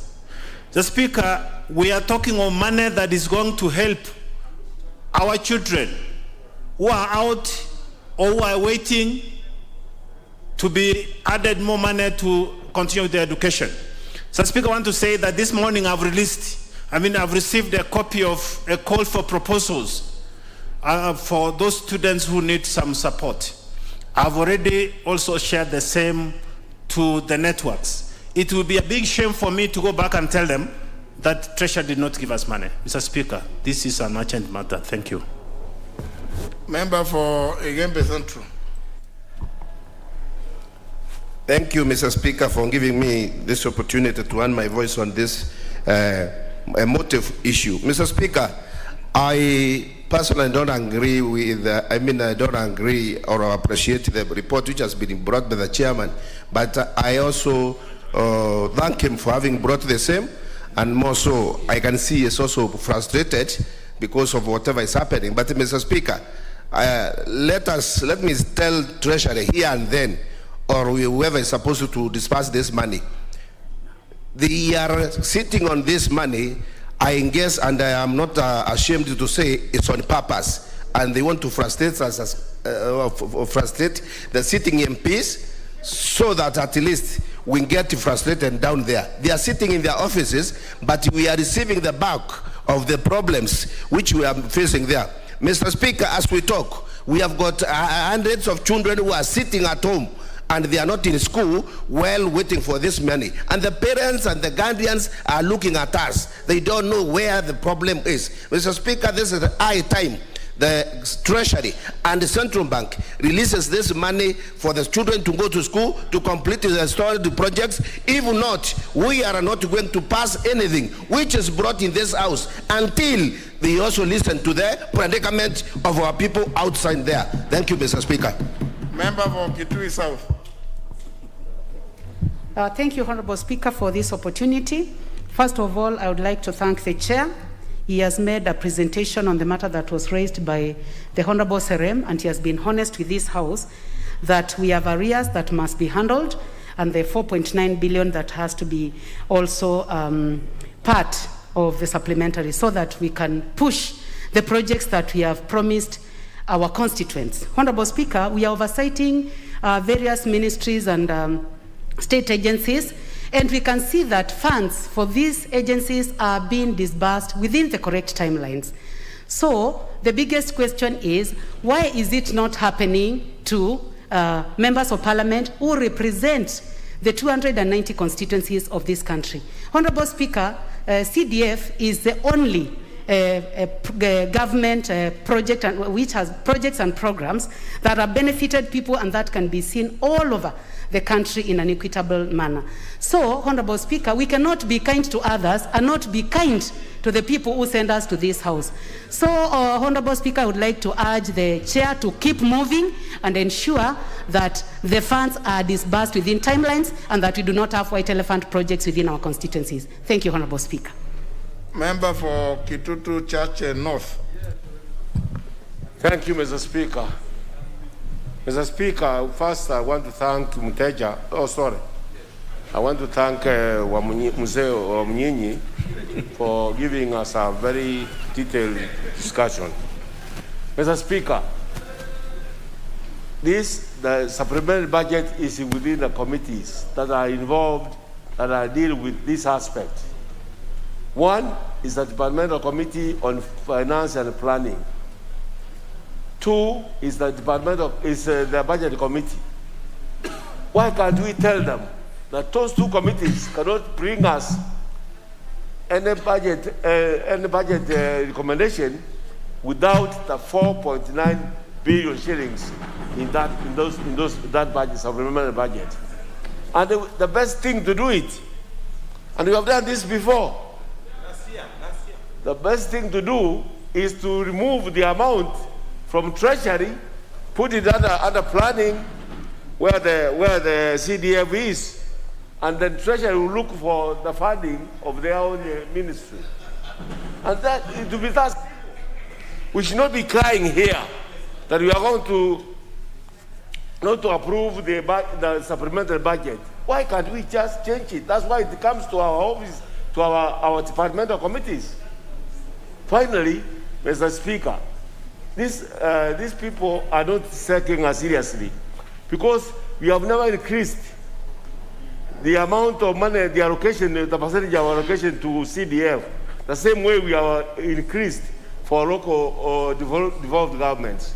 If we had increased it to 5%, for example, they would have given us a 3% would have come by now. Mr. Speaker, I beg to say.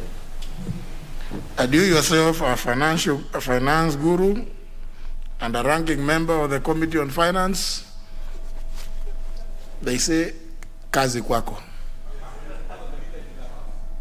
The next is the member for Laikipia North. Thank you, Speaker. Speaker, I also wish to add my voice on this motive matter. And Speaker, I want to say, I think Treasury should be sensitive to what members are going through.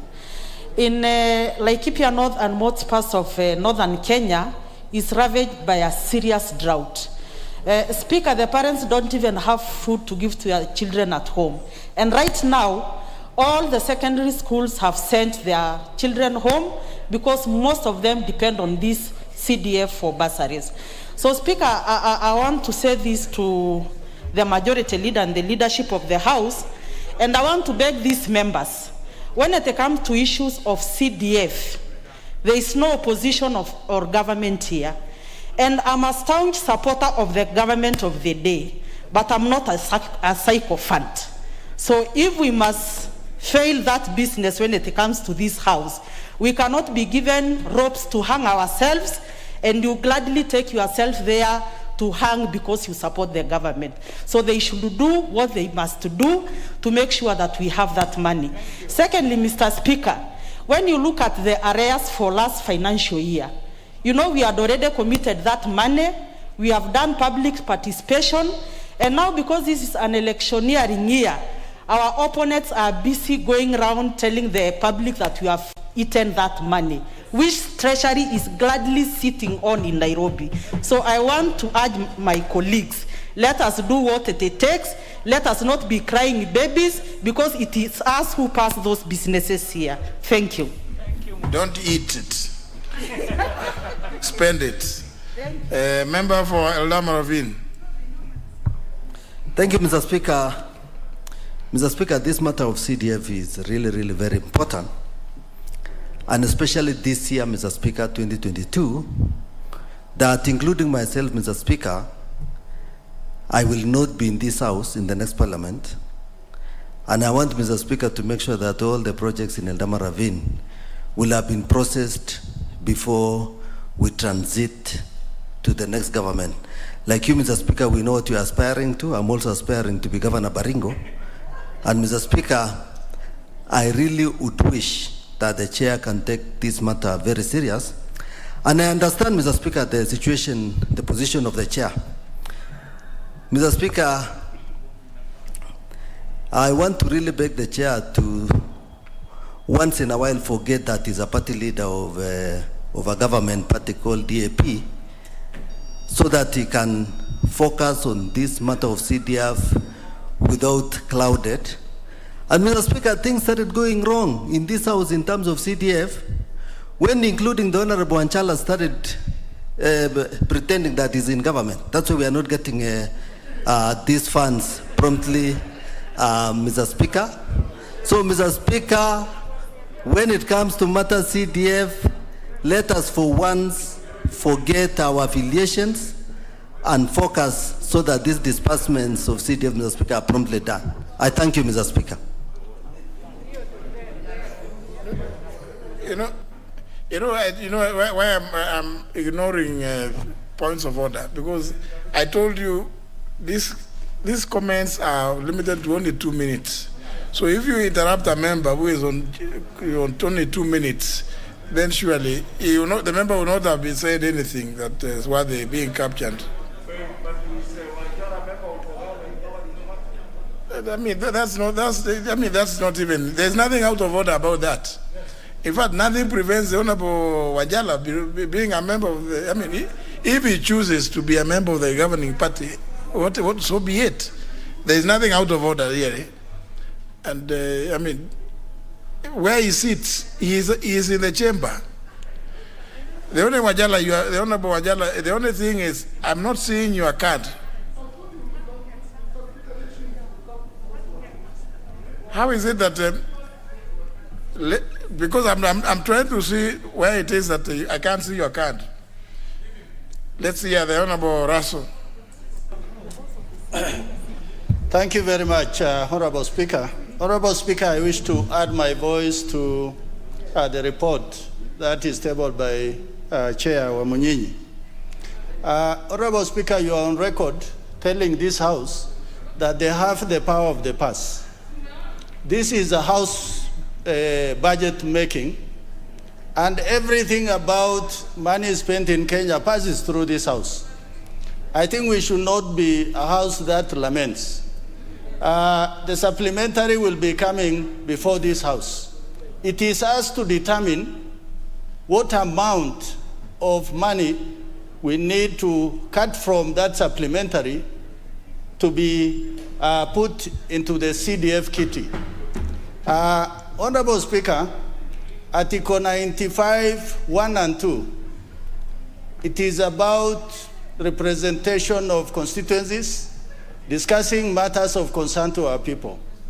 As honorable colleagues have said, CDF is about the people of this country.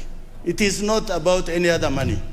The only people who can take priority before CDF, I think, is security of this state. Every other thing should take a third tier. For that reason, I think we should not blame Honorable Wamunyinyi. We should blame ourselves for not making decision on the floor of this House. I thank you, Honorable Speaker. Honourable members, the supplementaries are already tabled. The supplementary estimates were tabled last week. You remember the first week, the House decided to go mad a bit. So So but during that madness, the supplementaries were prepared and were tabled, but they were tabled last week. So and I want to agree with the Honorable Raso. Surely, why are you lamenting? Why should you be lamenting? And the Honorable Angwenyi did make some proposals. Just cross-check with our parliamentary budget office, sit with them, those in the finance committee or any other committee, sort out these matters. I mean, I don't know, the Honorable Raso has captured it very well in Article 95 too. So, Honorable Ajara, now at least you know now you are both at the contribution as well as on the intervention now. I think the Honorable Serem has done some great tutorage. Thank you. Let's give Honorable Ajala. He's been there for a long time. Thank you, Mr. Speaker. Mr. Speaker, CDF, we are few of us here in this house, Jimmy Angwenyi, Wamunyinyi, and myself were part of those people who brought CDF. Mr. Speaker, if I'm not wrong, Jimmy Angwenyi was sacked as an assistant minister because of CDF when we were bringing that issue as an assistant minister by Moi, just one day at lunchtime. So, Mr. Speaker, we are not begging because CDF was made by an act of parliament. And Mr. Speaker, if John Letley come, they start frustrating us on CDF, then we need as a house to teach this John Letley come that we have the teeth to bite. And we can bite at any time, Mr. Speaker. Therefore, we are not going to beg. We want to tell the minister that we were elected here, we made laws, and the laws everybody working in the government must abide by the laws. Therefore, if he doesn't do what we are saying, by next week, Mr. Speaker, you will be seeing a motion of vote of no confidence on your desk against that minister. Because some people lost jobs because of that issue of the CDF. Mr. Speaker, when the government delayed to give members of parliament this money, this is what is causing variations. And now when there are variations, again, when we go for the next fight, we wait till we go for the Honorable Sankok. Thank you very much, Honorable Speaker. Nominated members of parliament don't have bursaries, but I have referred, don't have CDF, but I have referred several children, needy children, especially those with disability, to my colleagues from different constituencies, and they have been assisted, Honorable Speaker. Honorable Speaker, there are also contractors who need to be paid because already contracts have been done, Honorable Speaker, and they need their money, Honorable Speaker. Honorable Speaker, it is funny that we are committing money to KQ, which is almost a personal business, considering the number of aeroplanes owned by one person in the KQ fleet, Honorable Speaker. Honorable Speaker, it is shameful, Honorable Speaker. So, Honorable Speaker, I just want to assure members that on behalf of the nominated members of parliament, we are with you and we support you to get your CDF, Honorable Speaker. You know, I'm speaking authoritatively on behalf of nominated members of parliament, including Honorable Shamala. They listen to me, Honorable Speaker. Honorable Speaker, and if we have to bring this house to a standstill, and I request even the leader of majority not to table any more motion from the government side until these members get their money, Honorable Speaker.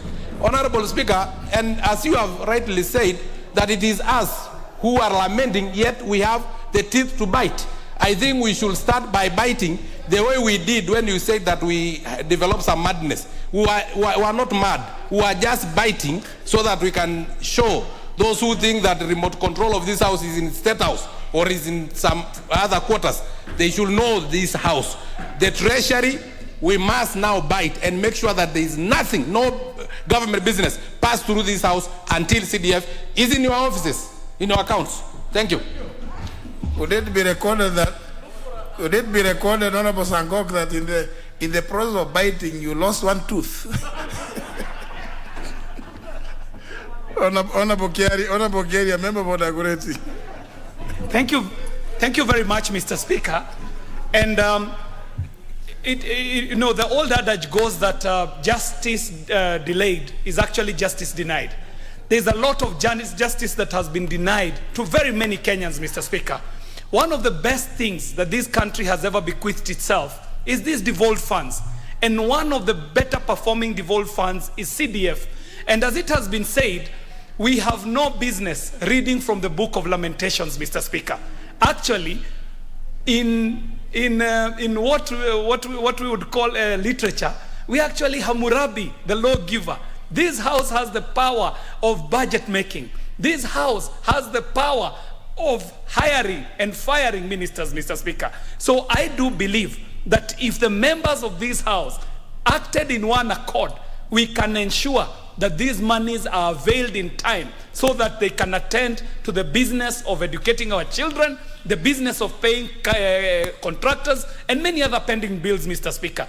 But finally, and most importantly, Mr. Speaker, it is shameful that someone can be sitting in an office and punishing an entire country for political expediency, Mr. Speaker. I do believe that this house is up to the task and they can do what is required for us to get the monies for CDF.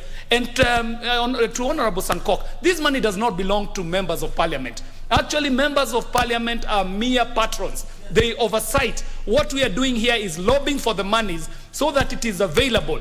Our other business is much later when we will be doing the oversight. So, Mr. Speaker, I do believe that this house has no business reading from the Book of Lamentations. Let us do what is needed to be done. Thank you very much, Mr. Speaker. Member for Mosop. Mr. Speaker, this is the best thing that ever happened to us because it is testing our unity as members of parliament on oversighting the executive on matters devolution to do with development of our people. Mr. Speaker, if you go around the country, you will find that the most devolved successful projects that have ever been executed or actually constructed are through CDF. The processes are very simple and the people have gotten value for money. It is disheartening, Mr. Speaker, to note that Treasury does not appreciate this. If you look at the audit reports from the Auditor General to do with CDF, it is positive. There is value for money and Kenyans are developing their schools, especially when we now have the new CPC program that the Ministry of Education is rolling out. They would have been the first to be dispersing this money in order to meet the target that the country is actually aiming at. Lastly, Mr. Speaker, I want to explore chairman of NCDF board. We have in our constituencies graders that were bought 2015, 2013. And due to the change in the CDF Act, those graders are no longer valuable and viable to us. It is also high time now, you as a board, to decide on what to do with it. Because like in my constituency, Bosop, we have a grader which was bought, it is in serviceable condition, and the law is prohibiting us from using it. Please decide on what we should do about it. Very well. From the intervention button, I can only see the chairman. The chairman wanting to respond, but I think chairman has, even as you respond, I think these comments I think are positive because what you presented is to lay bare what is the situation. But maybe you may wish to wrap it up. Thank you very much, Mr. Speaker, and I thank members for those comments. Mr. Speaker, one thing I want to stress, this House, Mr. Speaker, on arrears, this House passed a resolution. In fact, the House Implementation Committee invited the Cabinet Secretary for Treasury before it to urge him to take the House resolution serious and ensure that the pending arrears are captured in the supplementary budget. So it's just a matter of arrogance on the part of the CS Treasury, Mr. Speaker. In fact, the committee we set up comprised Treasury, State Department for Planning, the CDF, and the House, and it was chaired by the Honorable Oyula, who is a former Treasury Financial Secretary.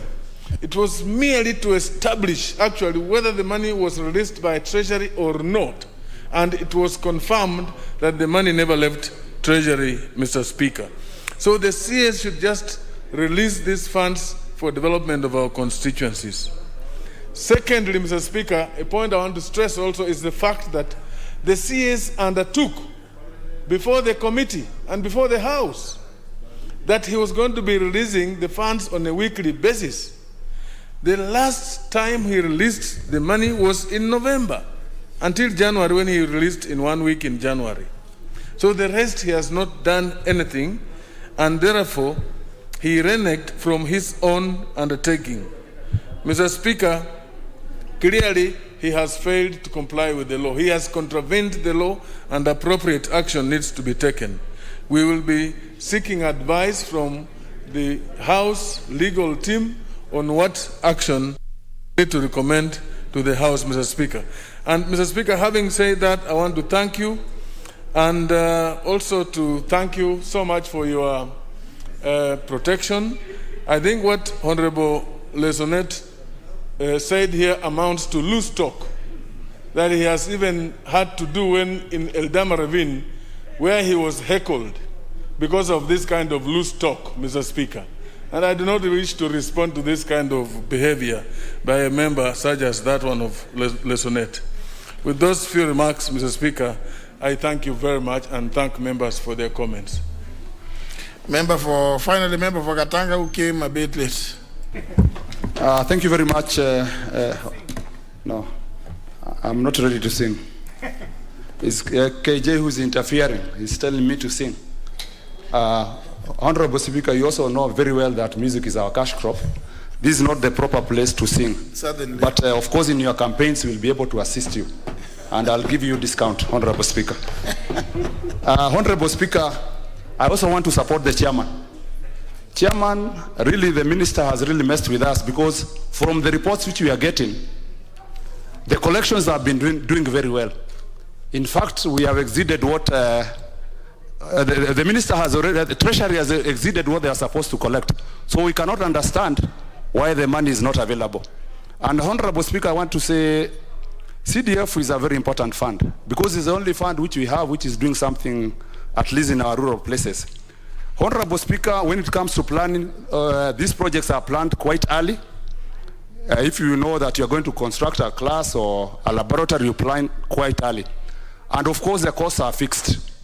Honorable Speaker, unless that money comes in time, it will be very difficult to implement some of these projects, because there is nothing to cater for cost variations. And again, Honorable Speaker, there are some projects which we have implemented. We don't know how we are going to pay for interest on delayed payment. So it is very critical that that money comes on time. Otherwise, members, thank you. Now, Honorable Serem, how would you want to speak after the chairman? Thank you, Mr. Speaker. Let me give credit to our chairman for the wonderful presentation this afternoon.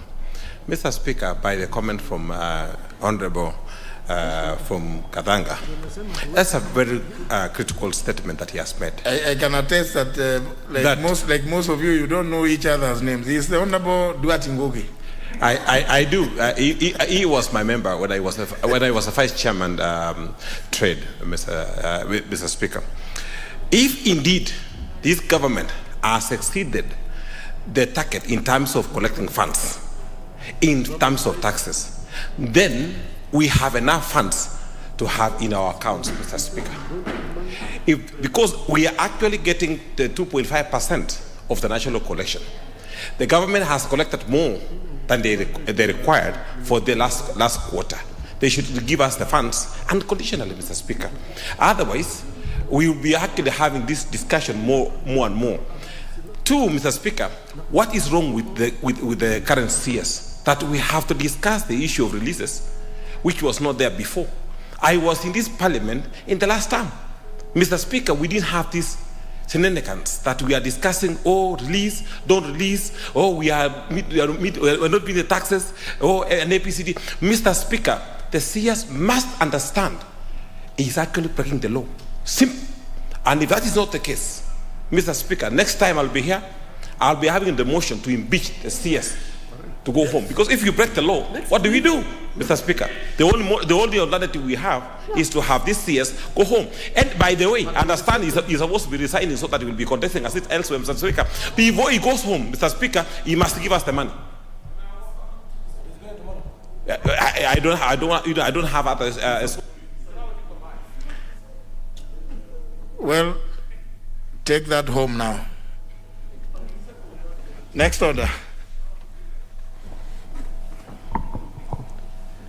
Order number 8, special motion, consideration of nominee for appointment to the office of a member of the Salaries and Remuneration Commission.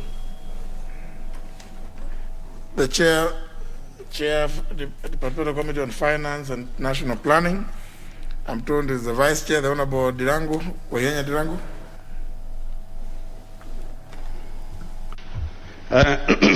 Thank you, Mr. Speaker. That taking into consideration the findings of the Departmental Committee on Finance and National Planning on its report on the vetting of the nominee for appointment as a member of the Salaries and Remuneration Commission representing the National Police Service Commission laid on the table of the House on Thursday, 3rd February 2022, and pursuant to the provisions of Article 250/2/B of the Constitution, Section 7 of the Salaries and Remuneration Commission Act 2010, and Sections 3 and 8 of the Public Appointments Parliamentary Approval Act 2011, this House approves the appointment of Ms. Elizabeth Wagui Moshiri as a member of the Salaries and Remuneration Commission to represent the National Police Service Commission in accordance with the provisions of Article 230/2B into brackets 5 of the Constitution. Mr. Speaker, in moving this special motion, I wish to bring members abreast of the requirements of being a member of the Salaries and Remuneration Commission. Mr. Speaker, SRC is a creation of our Constitution, Article 230, which states in 231 that there is established the Salaries and Remuneration Commission, which consists of the following persons appointed by the President. A, the chairperson. B, one person each nominated by the following bodies from among persons who are not members or employees of those bodies. 1, the Parliamentary Service Commission. 2, the Public Service Commission. 3, the Judicial Service Commission. 4, the Teacher Service Commission. 5, the National Police Service Commission. 6, the Defense Council. 7, the Senate on behalf of the county government. And C, one person appointed each or nominated, 1, by an umbrella body representing trade unions. 2, a member appointed by an umbrella body representing employers. And 3, one nominated by professional bodies as provided by registration. And D, one person each nominated by the Cabinet Secretary responsible for finance, and 2, the Attorney General. And lastly, one person who has experience in the management of human resources in the public service nominated by the CS responsible for public service. Mr. Speaker, this motion is discussing 230/2 requirements of Section 5, the National Police Service. And Mr. Speaker, I wish to inform members that the Salaries and Remuneration Commission, as established, has been composed but has had a deficit of one nominee for the National Police Service. So, as Section 7 requires, it outlines the procedure for nomination of members of the Salaries and Remuneration Commission. Section 7:10 states that the President shall submit the names of nominees to the National Assembly, while Section 7(11) provides for vetting of the nominees by the National Assembly within 21 days. Mr. Speaker, through a letter dated 31st December, His Excellency the President notified the National Assembly of the nomination of one Ms. Elizabeth Wagoi Moshiri for approval for appointment as a member of the Salaries and Remuneration Commission, representing the National Police Service Commission. You, Honorable Speaker, via the communication made on Thursday, the 21st December 2021, conveyed to the House that message from Heshi, the President, and subsequently referred the nominees curriculum vitae to the selection panel on her recruitment to the Departmental Committee on Finance and National Planning for approval hearings. And while referring the matter to the committee, Mr. Speaker, you directed that the committee should undertake the vetting within 28 days pursuant to Section 8 of the Public Appointments Parliamentary Approval Act. You further directed that since the House was on long recess, the counting of 28 days would begin on 25th January 2022 upon commencement of the 6th session. Therefore, the committee was expected to table its report on or before Tuesday, 22nd February 2022, which we have already done, Mr. Speaker, and is subject of this debate. Therefore, Mr. Speaker, in compliance with the Constitution, Article 118B and Section 6(4) of the Public Appointments Parliamentary Approval Act, number 33 of 2011, the Clerk of the National Assembly placed advertisements on the print media on 17th January 2022, informing the public of the nomination, the date and time and place of the approval hearing. He also invited the public to submit memoranda by way of written statements on oath or affidavit on the suitability of the nominee in conformity with Section 6(9) of the Public Appointments Parliamentary Approval Act, number 33 of 2011. The memoranda was to be received on or before 24th January 2022. Mr. Speaker, I wish to inform the House that at the close of submission deadline, the committee had not received any memorandum for or against the nominee's suitability.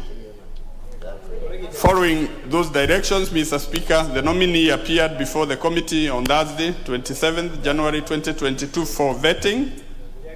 The committee examined her suitability based on the criteria set out in Section 7 of the Public Appointments Parliamentary Approval Act, 33 of 2011. And in addition, the committee examined the academic credentials, relevant experience, knowledge of sector issues, and on leadership and integrity. The committee paid due regard to the procedure used to arrive at the nominee and any other constitutional or statutory requirements relating to the office in question and suitability of the nominee for the appointment proposed, having regard to whether the nominee's abilities, experience, and qualities meet the needs of the SRC. Mr. Speaker, I wish to submit that the nominee has work experience of over 24 years, having worked both in the private and public sector. She's currently serving as a Senior Director of Communication in the Ministry of Interior and Coordination. Her experience in the Ministry of Interior and Coordination will be invaluable to the National Police Service, within which she will be representing at the SRC. And she is aware and familiar with the welfare issues faced and suffered by the police officers in the country, and this will enable her to be a good champion of the National Police Service in the SRC. Further, her experience in communication will play a big role in improving SRC's communication strategy and in turn improve the Commission's relationship with its stakeholders.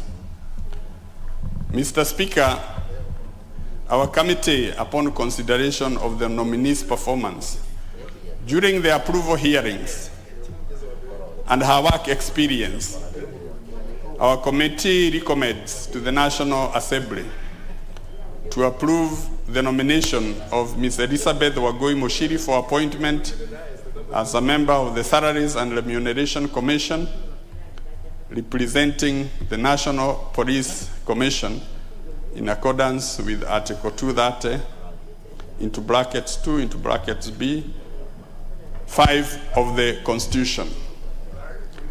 Mr. Speaker, our committee registers its appreciation of your office of the clerk, and the committee secretariat for the logistical support extended during the vetting process.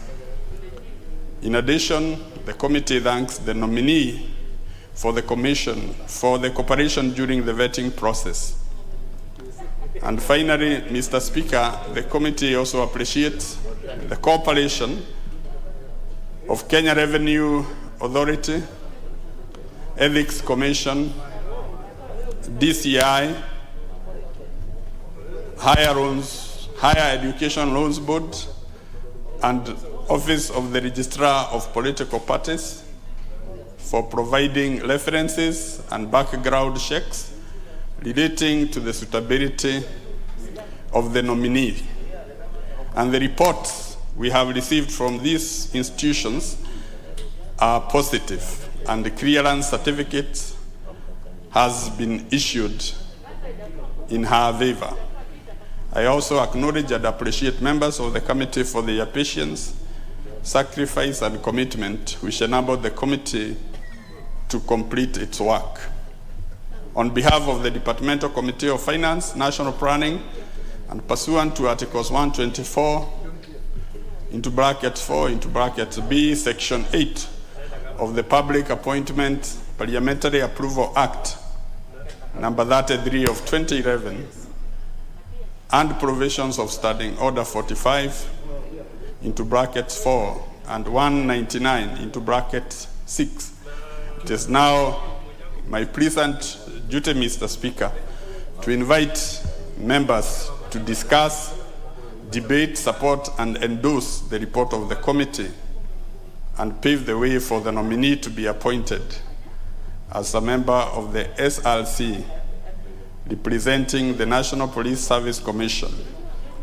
I therefore, Mr. Speaker, beg to move and request my colleague, the Honorable Member for Moro, Kuria Kimani, to second. Thank you, Mr. Speaker.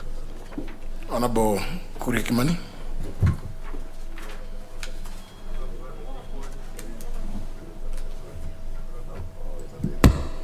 Thank you very much, Honorable Chair.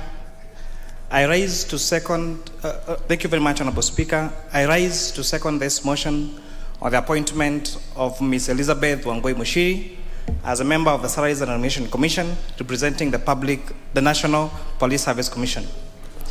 Honorable Speaker, the qualification to be a member of the CRC Commission is contained in Section 5 of the Salaries and Remuneration Commission Act of 2011. One of the requirements, Mr. Speaker, for one to be a member of this of the commission is that one is required to hold a bachelor's degree from a recognized university.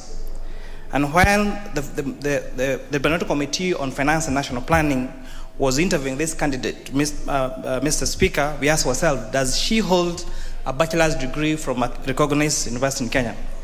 And Mr. Speaker, we found that she not only has a Bachelor of Communication degree from Daystar University, but also holds a postgraduate diploma in business administration from the University of Pretoria. Another requirement, Mr. Speaker, is whether that person has, as contained in section 2, part B, is whether the person has knowledge and at least 10 years of experience in fields of finance, administration, public management, economics, human resource, or labor law. Mr. Speaker, we are able to establish that Ms. Elizabeth started her career in 1997 as a reporter at KTN, where she worked from 1997 to 1999. She rose the position of the senior reporter of the same nation media group from 1999 to 2003. Again she got promoted to become the corporate affairs manager of the same nation media group, a position she held between 2003 and 2004. She was later appointed as the CEO of Nairobi Business District Association from the year 2006-2008. After that, she became the Deputy Director for Africa Media Hub at the US Embassy in Pretoria, South Africa, a position she held between 2009 and 2011. Between 2011 and 2013, she was a Senior Africa Communications Manager at One Campaign in South Africa. Between 2014 and 2016, she was a Senior Director of Communications for Cabinet Affairs. And between 2016 and 2007, she was a Senior Director of Communications in the President's Delivery Unit. So, Mr. Speaker, we can authoritatively say that Ms. Moshiri has exceeded the required 10 years, and she has accumulated 20 years of experience in the fields listed as per the Salaries and Remuneration Commission, Mr. Speaker. Another question that we asked ourselves as a committee is whether she met Chapter 6 requirement of the Constitution. And Mr. Speaker, we were able to establish that she had been cleared by the Kenya Revenue Authority, she was cleared by the Office of Registrar of Political Parties, she had clearance from the DCI, EACC, Higher Education, and the Higher Education Loans Board. Mr. Speaker, another requirement for one to be a member of this commission is you are supposed to have distinguished career, is that you should not just have a career, you should not have just been a career, but should have been a distinguished career. You should have a distinguished career, Mr. Speaker. We are able to establish that this great lady of this country did not just pursue her responsibilities in the various positions she held, but she merited in those areas to warrant some of the awards as listed below. Mr. Speaker, she has received the award of Head of State Commendation. She also received the seal of the President of the US Government, White House, and President Barack Obama. Mr. Speaker, she also got an award from the US government by Franklin Award. She also got the High Merit Award that was given to her by the US government, and the High Performance Award by the National Media Group during the time that she served at the National Media Group, Mr. Speaker. As a new member of the Commission representing the National Police Service, we were keen to ask what her role would be or what her view was on the issues of mental health among police officers. As you know, Mr. Speaker, almost every week we have situations of where police officers are either committing suicide, killing innocent people, or even their spouses or children, Mr. Speaker.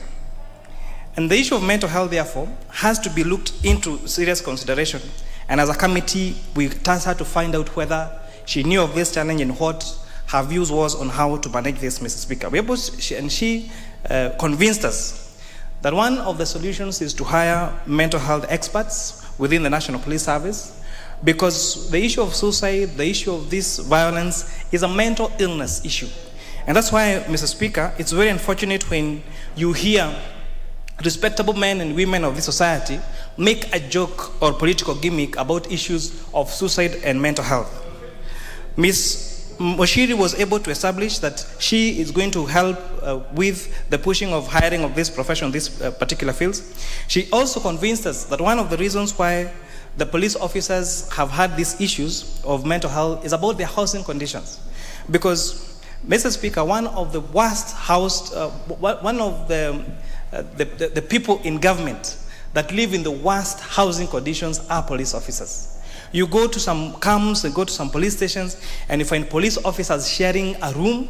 Some of them are married, some of them have children, and it's really a shame that in the year 2022 that these police officers live in this condition. And as a contribute to this, Mr. Speaker, my clarion call to members of parliament is to also allocate their constituent development fund towards building of decent housing for our police officers, and also building decent police stations for our officers. And I'm proud to say, Mr. Speaker, that in Molo constituency, we have established around 5 new police posts, including Mega, Kapsita, Nyakiambi, Mushorwe, and renovated our Elbagon and Molo police stations. And this, Mr. Speaker, is to ensure that our police officers have a habitable place to live and to work.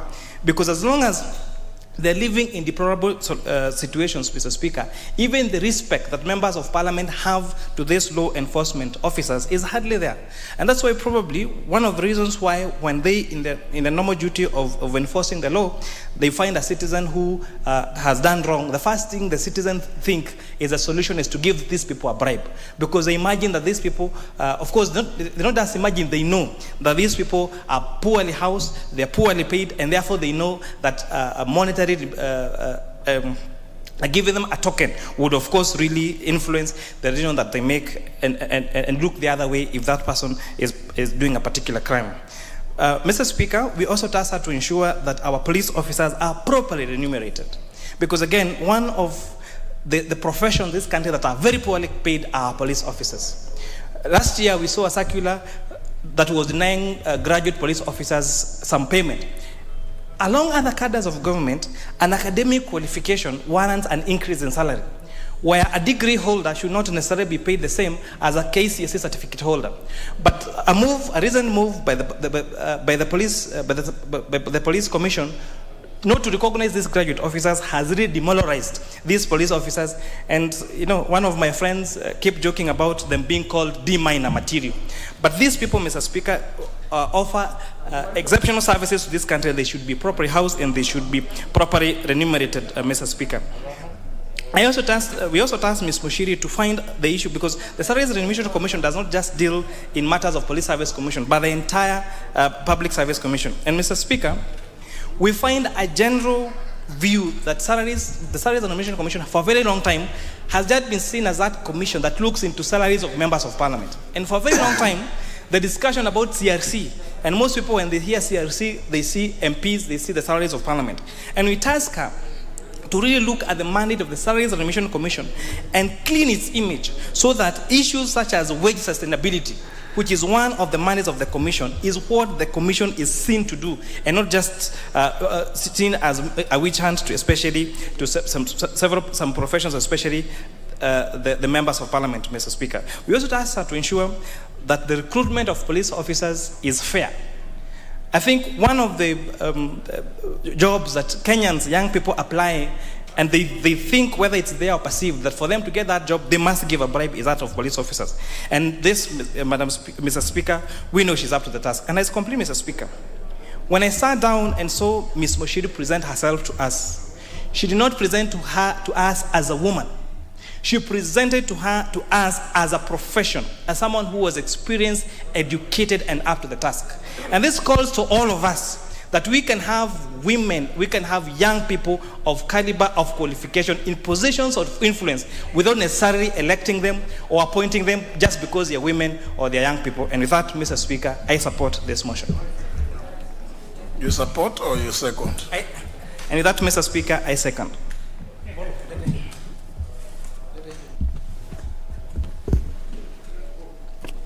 Now, members, I propose the question, which is that taking into consideration the findings of the Departmental Committee on Finance and National Planning in its report on the vetting of the nominee for appointment as a member of the Salaries and Remuneration Commission, representing the National Police Service Commission, laid on the table of the House on Thursday, February 3rd, 2022, pursuant to the provisions of Article 250, Clause 2, Paragraph B of the Constitution, Section 7 of the Salaries and Remuneration Commission Act 2010, and Sections 3 and 8 of the Public Appointments Parliamentary Approval Act of 2011, this House approves the appointment of Ms. Elizabeth Wangui Mushiri as a member of the Salaries and Remuneration Commission to represent the National Police Service Commission in accordance with the provisions of Article 230, Clause 2, Paragraph B and V of the Constitution.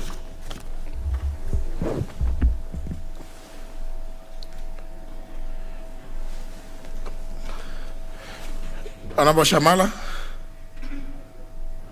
Thank you, Mr. Speaker, sir. I do rise to support this motion. One aspect especially stood out for me, and it was the issue of the mental health of our police officers. Indeed, I want to agree with the honourable member that if we do approve the appointment of this particular member to the Salaries and Remuneration Commission, that this issue of ensuring that our police officers, that our entire security officers of this country do be able to get assistance when it comes to mental health issues. I agree that they work under extremely difficult conditions. They also live under extremely difficult conditions. However, I do want to disagree with the fact that the Wananchi give them bribes because they know that they are underpaid. I think that value systems is the bottom line and the foundation for all people, whether you're poor, whether you're rich. We do also know of extremely rich people with billions and billions of dollars who will still also ask for bribes. But indeed, I reiterate, it is important that we do look into the issues of mental health and specialists be assigned in order to deal with our security officers who, along with the citizens of this country, are our first line of defense. With those few remarks, Mr. Speaker, sir, I support. Yes, Majority Leader. Thank you, Honorable Speaker. Honorable Speaker, I rise to support this report and recommendations of the Finance Committee and commend them for their usual. It's one of the committees that gives us very articulate reports, and you can follow the logic of the decision they have arrived at from the top page to the last. And I want to commend them and ask that they keep up that good work. Because when you look at it, really, there's very little to debate. They have given us the justification, they've given us a history of how Elizabeth Wangui, when she applied, how she applied, what happened, how she fits in. And for me, I'm just happy that it justifies what I've known about the specific candidate. I have known her from her time at the nation newspapers, from her time at the Nairobi Central Business District Association, and also in her current assignment in terms of her communication. And basically, having interacted with her, I have no doubt in terms of her commitment to getting the right messages going out. And I think that was one of the things that came out within her interviews, that yes, she believes SRC is not quite well understood in terms of what they do, and she would hope to use her expertise in terms of communication to help SRC to be better understood. And most importantly, also represent the police to get the police case well articulated so that people can understand what they go through and why they need consideration. And indeed, the whole issue of also the wage bill and her private sector experience in that. And I think the question that we called upon as we dispense this our constitutional mandate is to basically look at what procedure was followed to arrive at the proposed nominee, which we now know that everything went well. Fine, the committee has proved that to us. Is there any statutory requirements for the position?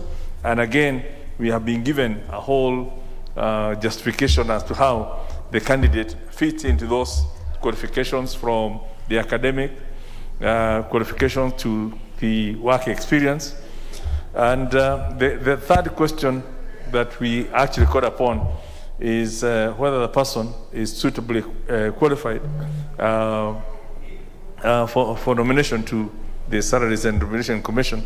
And again, the answer is in the affirmative. We are aware, obviously, the various interviews were conducted, and I would want to record the thanks of the House for all the people who participated in those panels to come up with the names that were eventually passed on to the President, and then the President did pass on to Parliament, and then people who participated through the public participation in terms of guiding the committee on what to do. All these people are part of adding up in terms of or enriching the process of getting these candidates to be vetted. But most importantly, and I think I keep repeating this, you will not win the lottery unless you have bought a ticket. And there are several people, even when these jobs are advertised, who fear being taken through this rigmarole of vetting. And hence, so when you see a candidate, especially, somebody who is at the prime of their careers, who offers themselves for public scrutiny, to say, I'm prepared, ask me all manner of questions, and tell me how I fit in this bill, it talks of a lot of courage. Because I know so many people would want to go through this thing, but they will say, is there another quick route of being appointed into these positions without having been taken through the committee, the parliamentary scrutiny? And I think the whole essence of this parliamentary scrutiny is not necessarily to get, to between A and B who is better, but it's to really bring out some of those latent issues that people will not bring out unless they are faced with the real scrutiny that comes out through being faced with a parliamentary committee. So you can see it's a person who has the confidence to face fellow commissioners and articulate the issues on behalf of the Kenyan people that affect the issue of salaries and wages, not just for the police, but for the entire country. So I want to congratulate her on that, being bold and confident and assertive that, yes, I'm offering myself for that scrutiny. And to encourage many more, especially the ladies, to come out and claim their space as we move forward. So, Honorable Speaker, again, this is a very straightforward matter. I hope the House will support the committee and support His Excellency the President in making that decision. And I want to wish the candidate, Wangui Mushiri, the very best in her new endeavor. I'm sure the House will do the necessary. And to just remind her, just as she was confident to apply, that when she takes on that position, she's doing it for the Kenyan public and not necessarily just looking at, she's nominated by the police, but when he gets to the commission, it will be to look at the wider work of the Salaries and Remuneration Commission in terms of how they carry out that mandate, and not necessarily to be stuck to just thinking of police matters. It's to really look at everything, enjoy that corporate body to help the Kenyan people bring down the wage bill, ensure people are motivated, people are remunerated, and that the productivity of the country is matched with the costs we are incurring in keeping those people in those positions. So with those few remarks, Honorable Speaker, once again I want to thank the Committee on Finance for the good work they've done, and I beg to support. Honorable Oudo Ojiambo, member for Funyula.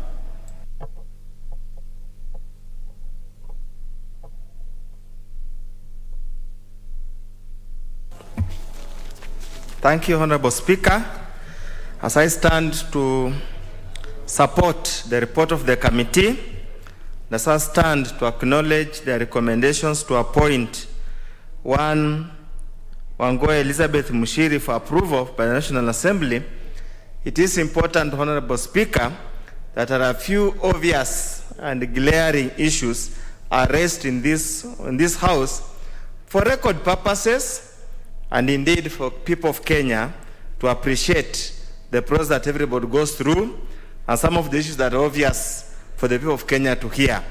First of all, Honorable Speaker, the Salaries and Remuneration Commission is a commission established in the Constitution that was established in the 2010 Constitution for reason of bringing sanity in the welfare packages, remuneration of public servants and all those who draw funds from who draw salary from public funds.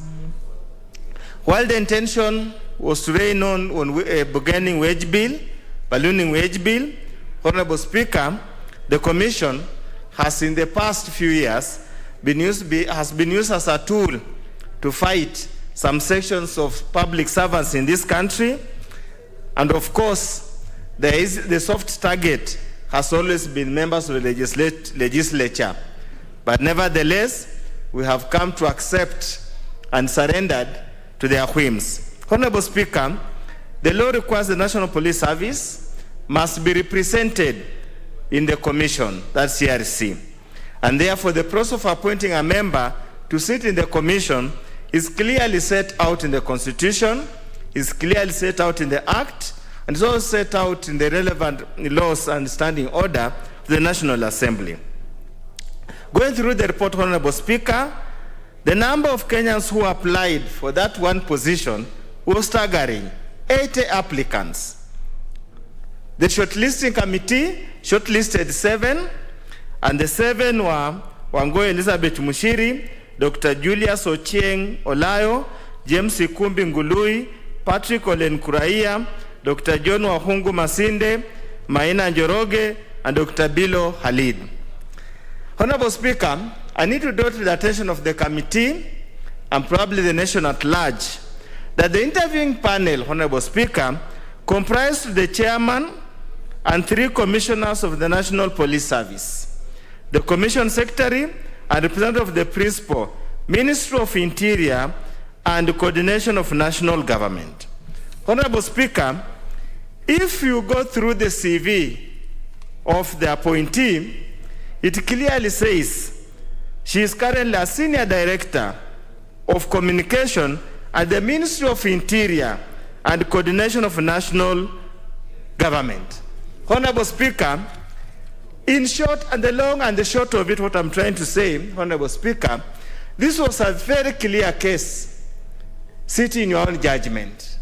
Honorable Speaker, this was a very clear case of setting your own exam, doing the exam yourself, and marking yourself, Honorable Speaker. Really, if you look at the composition of the panel, was their own panel. It would indeed even be easy to conclude, as many Kenyans have always said, most of these jobs before they even are advertised, the eventual appointee is already known. It's just a hopeless process to sanitize when the eventual appointee is already known. Honorable Speaker, it's practically impossible to tell me that there's a selection committee plus the appointment at the interview committee would have reached at any other conclusion looking at the position the lady held in the ministry and looking at the people that are indeed necessary, that were appointed to undertake the interviews. Second, Honorable Speaker, if looking at the report again, the committee and even during the interview, it seems to emerge that 3 fundamental issues affecting the National Police Service. The servicemen and the servicewomen who serve this country diligently day and night. Number 1 was mental health. I would have imagined, Honorable Speaker, the National Police Service should have gone for somebody who has got expertise in mental health issues and not communication. The problem facing the National Police Service and the CRC is not communication. especially the police service, is mental health, poor housing, and uncompetitive salaries. Looking for somebody with a communication background, Honorable Speaker, reinforces the view that this was an advertisement in futility. The owner or the final recipient was already known. Honorable Speaker, as I conclude, the National Police Service, the service and the service women who serve us in this country, day and night, protecting our lives, protecting our property, and protect the integrity and the social fabric of this society, are members who are now going through a lot of trouble. If you see the number of suicides, the number of murders committed, the numbers of crimes committed by the police officers are alarming. It is a matter that the country must have a discourse. And it's a matter the relevant committee must surely sit down and have a very sober discussion. Honorable Speaker, in the rural areas, we have, through CDF, we have established police stations. We have established police lines. But Honorable Speaker, in the recent past, there has been a regulation that the public or government funds cannot be used to build police houses. Honorable Speaker, the question we are asking, in many rural far-flung areas, there are no rental houses. So if you make that regulation, where do you want these police officers to stay?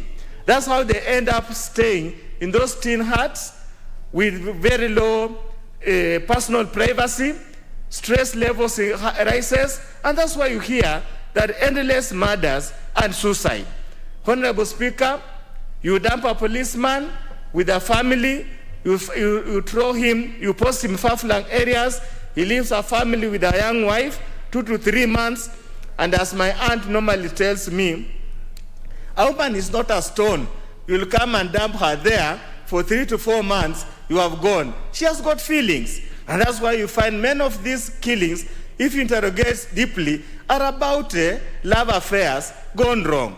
Honorable Speaker, as a country, I know everybody appreciates their finances are the revenues are low, the budgets are tight, but the kind of money, Honorable Speaker, we keep on losing through corruption.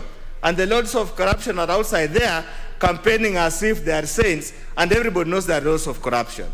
If we can plug the roots, the holes where money is lost, we can improve the welfare of the police officers. Honorable Speaker, you are sending police officers to chase after thieves, to chase after thugs, and they have no vehicles. Many of the vehicles that were procured through dubious means, most of them have broken down. They are not serviceable. And now you find them, they are being killed, they are unable to maintain law and order, and now we come and start blaming that they are underperforming. Honorable Speaker, we are going through an election campaign, which is very emotive, and crimes are going to be committed. Unless we continue to improve the welfare of the officers, we are going to suffer continuously. That's why the Salaries and Remuneration Commission should surely look at the issues of the police officers and all those the security apparatus in a more humane manner, regardless whether we break the international ceiling on salaries and welfare. Otherwise, you can never have a prosperous nation unless the security is guaranteed. Honorable Speaker, as I conclude, Kenya is one country. Every Kenyan, wherever he is, must be given an equal opportunity of landing a government job. This practice of actually having an appointee before you go through the hopeless process of appointment and even going to the committees for approval is discouraging serious and competent Kenyans from applying for these jobs. Honorable Speaker, since the majority have their way, I will support, but with those reservations that I've listed in my presentation. Thank you, Honorable Speaker. Next is Honorable Ole Sankok, David. Thank you very much, Honorable Speaker, for giving me this opportunity to also inject my voice on this very important motion, Honorable Speaker. Honorable Speaker, Elizabeth Wangoi Mushiri is an extremely qualified and beautiful lady, and I'm pleased to hear her response, especially on the issue of addressing the mental health of the police officers, Honorable Speaker.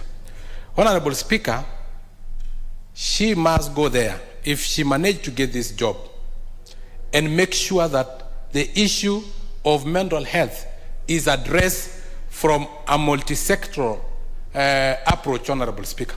Honorable Speaker, because the remuneration of our police officers is pathetic. Where they live in is even worse, Honorable Speaker. You can imagine 3 families of police officers, and they are married, and they are within their active ages, Honorable Speaker, living in a tiny Mabati house, Honorable Speaker, where the walls dividing them is only curtains, Honorable Speaker. Honorable Speaker, you can imagine a police officer who have left his wife inside that tiny Mabati house with 3 other active young men, 6-packs, police officers within that house, Honorable Speaker. The love triangle, Honorable Speaker, going through there, Honorable Speaker, can send any sane man into Mathare Mental Hospital, Honorable Speaker. So, Honorable Speaker, no wonder the statistic, Honorable Speaker, show that 10% of our police officers suffer from one mental illness or the other, Honorable Speaker. Honorable Speaker, so it is extremely important that if she secure this job, that is the first point of address, Honorable Speaker. Honorable Speaker, but I also want to remind her that we have so much concentrated on taking the statistics of junior police officers, Honorable Speaker. And Honorable Speaker, they are actually scary. If you are told 10% of our police officers, not only ordinary Kenyans, but armed police officers, 10% are suffering from mental illness, Honorable Speaker. And you know what they are capable of doing in our streets when they are armed, Honorable Speaker. It is too scary, Honorable Speaker. It is scary than even approaching a bush that you are told the lion is there, Honorable Speaker.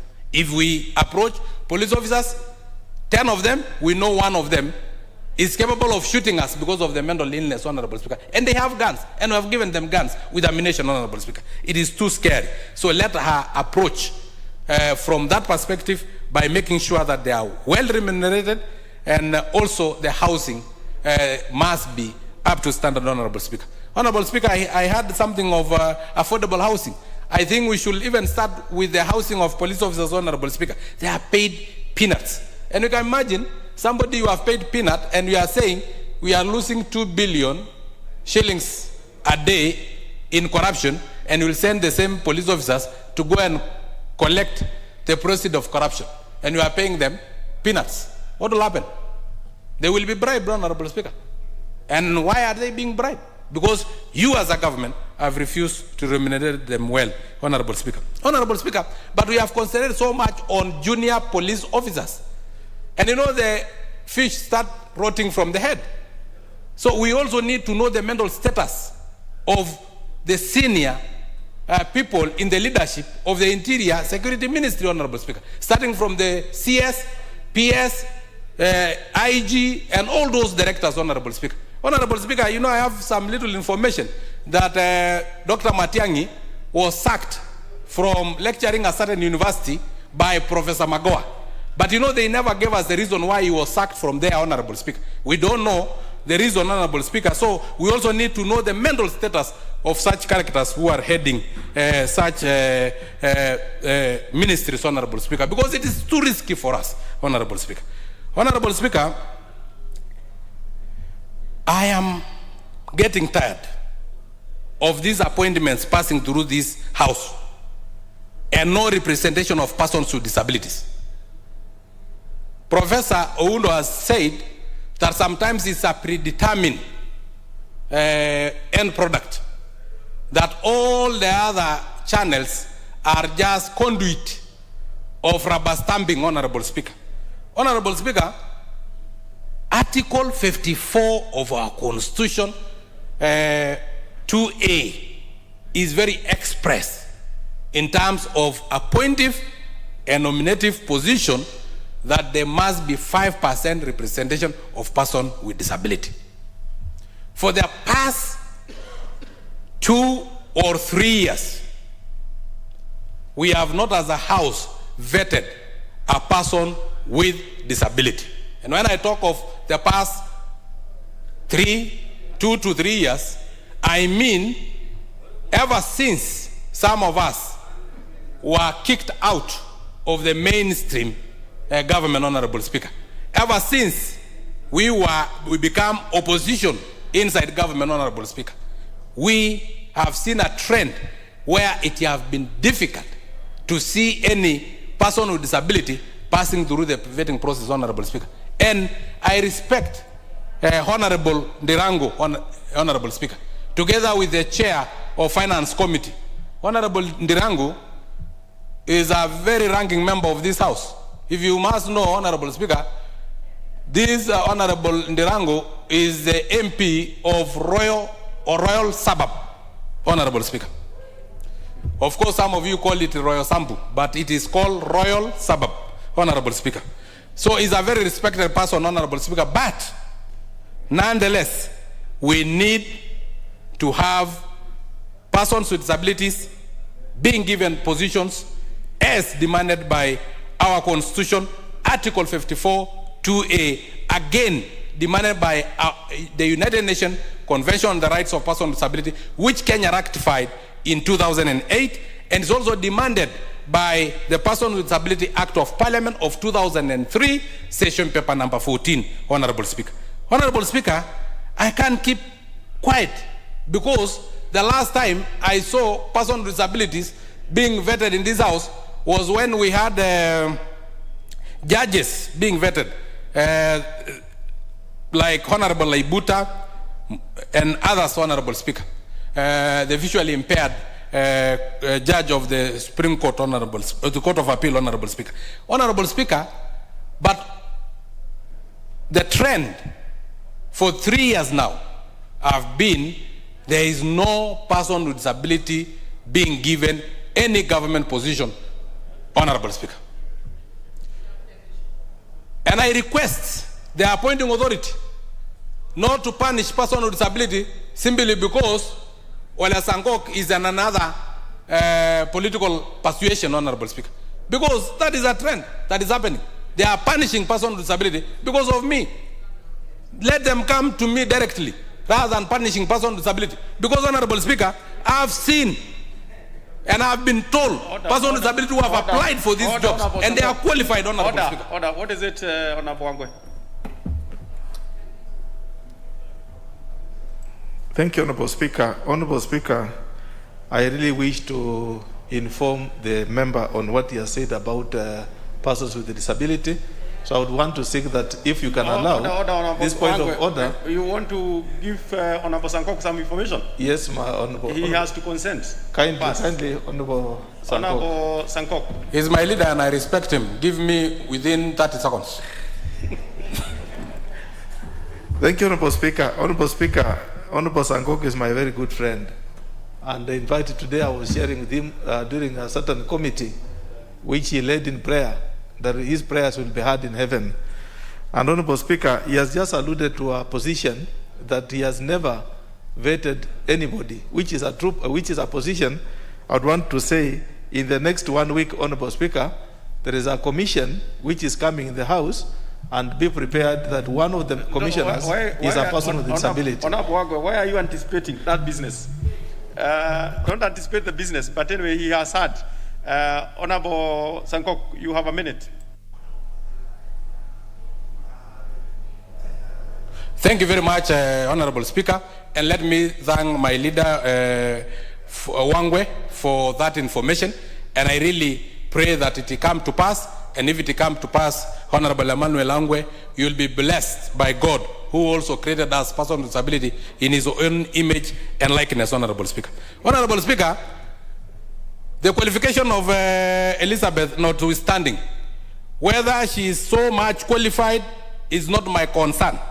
Whether she worked on top of cars or work under the trees or the presidential delivery unit is not my concern.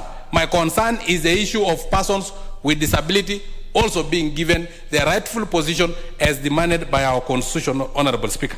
Whether she met the Chapter 6 of the Constitution, because I've heard Wahinya and Ndirango saying that, Honorable Speaker, or whether she's under the influence of witchcraft or alcohol, that is not my concern. My concern is that we must have persons with disability also given their rightful share of government appointments. Thank you. I support.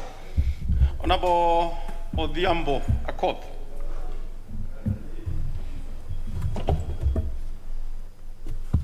Thank you, Mr. Speaker, for giving me this opportunity. And Mr. Speaker, I want to thank the committee, and at the onset also say that one of the reasons I will support is because she's a woman. And Mr. Speaker, I'm saying so because I heard the mover of the motion saying that we shouldn't just be appointing people because either they are women or youth. I want to indicate that constitutionally that is a reason to actually appoint a person because she's a woman or youth or a person with a disability. And the reason is because our constitution is clear under Article 27 that the state shall take every action, including affirmative action measures, to lift the standards and ensure equalization for groups or persons that have been marginalized in the past. And such groups include women, youth, persons with disabilities, and persons in other areas that have been geographically marginalized and economically marginalized. And so, Mr. Speaker, I personally have no apologies supporting her because she's a woman. Having said that, Mr. Speaker, I just want to indicate that I'm also glad that she's going there to represent the National Police Service. And Mr. Speaker, we know that our police service is actually one of the areas that support us very significantly. They ensure our security, but this is one sector that is usually treated not very kindly. As we speak, Mr. Speaker, I wish I could read a message that was sent to me 2 days ago by a random police officer indicating to me what the government has done there was a case that was taken to court that was affecting graduate police officers. And Mr. Speaker, they are the graduates who had already been awarded an increment.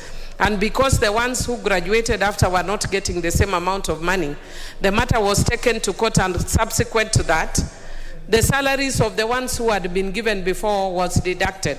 And so he was actually calculating, giving me even the cost of how much he buys cabbages at 250 shillings, how much he buys nunga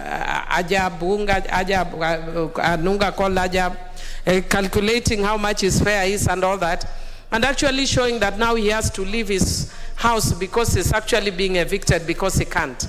That is linked to what we are talking about, mental health issues. That if we are not able to take care of our police service, and they are the ones who are taking care of us, how do you expect them to be able to take care of themselves? Sometimes we are thinking they are very, very complex issues that are affecting the police. But sometimes they are very basic issues which are bread and butter issues. And I'd want to encourage that as soon as she takes up office, that is the first thing that she needs to look at the Salaries Commission. Because the Salaries Commission is not just about MPs. We have other people in this country that are suffering, including the police.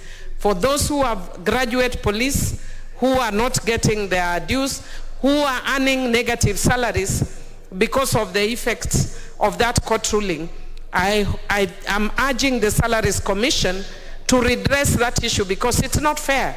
You do not actually seek to correct an unfairness by being fair with a category or group of persons. But having said that, Mr. Speaker, I would also want to encourage the government to take very seriously an issue that is emerging, which appears actually to be extrajudicial killings. I will not say authoritatively because I don't know yet. But when we are finding bodies that are floating in rivers, and you discover that some of them are actually police officers, that is really, really scary, Mr. Speaker. Because if the ones who are protecting us are the ones that are getting killed and are being swept downstream in rivers, then how safe are we? So I would want to encourage that we look at what is the cause of these killings that even involving police officers. And Mr. Speaker, finally, because as the majority leader has indicated that this is a very straightforward manner, I just wish Honorable Sankok was here because he was alluding or making remarks which were disparaging against Ms. Honorable Matiang'i. I think we shouldn't be using the podium or the floor of the House to cast aspersions over persons who are not in a position to defend themselves. Honorable Matiangi is not mental. You may disagree with him, but he is not mental. He's doing his duty as per the Constitution. If you don't agree with him, raise the matter in the constitutional matter way. Bring a motion here so that you can discuss. You would have given him notice so that he can also respond to that motion, and then other people can also respect to defend or speak about it. But you don't just raise issues aimlessly, because then you are the one who then appears mental if you just raise issues about people when they are not able to defend themselves. Otherwise, Mr. Speaker, I do support and also just encourage Honorable Sankok that indeed, if you look at the Constitution, for persons with disability, the percentages are at 5%, and it is progressive realization. As women, if you remember, Mr. Speaker, when the first Constitution came, I opposed it because there were no numbers. I know I've been in this country long enough to know that when you don't have numbers, people don't you will not realize actually what you're looking for. We left the numbers, the principle at 2/3 and only put 47. Up to now, we have not been able to get the balance of the 2/3. And I'm hoping once Honorable Raila Amolo Odinga comes in as the 5th, that we will be able to adjust and make sure that we get our 2/3 gender rule. With those few remarks, I support. Honorable Wangwe, Emmanuel. Thank you, Honorable Speaker. Honorable Speaker, I rise to support the report and motion of the Committee on Finance and Planning, considering the approval of one Elizabeth Wangui Mushiri as a commissioner with the National with Salaries and Remuneration Commission. Honorable Speaker, this is one very critical commission that is very important in the lives of the police officers, or in the lives of Kenyans. And one Wangui Mushiri is being appointed, Honorable Speaker, specifically to represent the National Police Service Commission. I want to thank the selection committee for doing this wonderful assignment, Honorable Speaker. One, because she's a lady, and Honorable Speaker, what a man can do, a lady can do better. She is going into this commission with a wealth of understanding of the administrative authority she has, having also served in the OP, and having the academic qualifications, and overall, Honorable Speaker, the naturality that she's a lady. Honorable Speaker, what is affecting our police officers is a position, Honorable Speaker, to do with the social well-being, not necessarily the salary alone. How are they being handled in terms of their social environment? We changed from the police force to the police service and made them, Honorable Speaker, officers who relate with public, not necessarily by force, but by understanding through our Constitution, Honorable Speaker. Therefore, the import of this, Honorable Speaker, is that they should be able to interact with the general public at a humanly range rather than at a force. Therefore, Honorable Speaker, this one, Madam Mushiri, will be able to undertake representation of the views of the police officers in the Salaries and Remuneration Commission. What I would wish to seek from Madam Mushiri is that let her represent the police, but also work for the general public or general public servants in the SRC.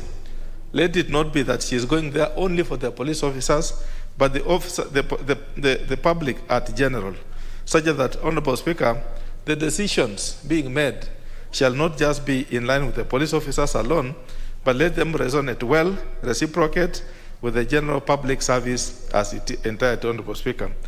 Honorable Speaker, we've seen appointments of representing authorities like Parliament.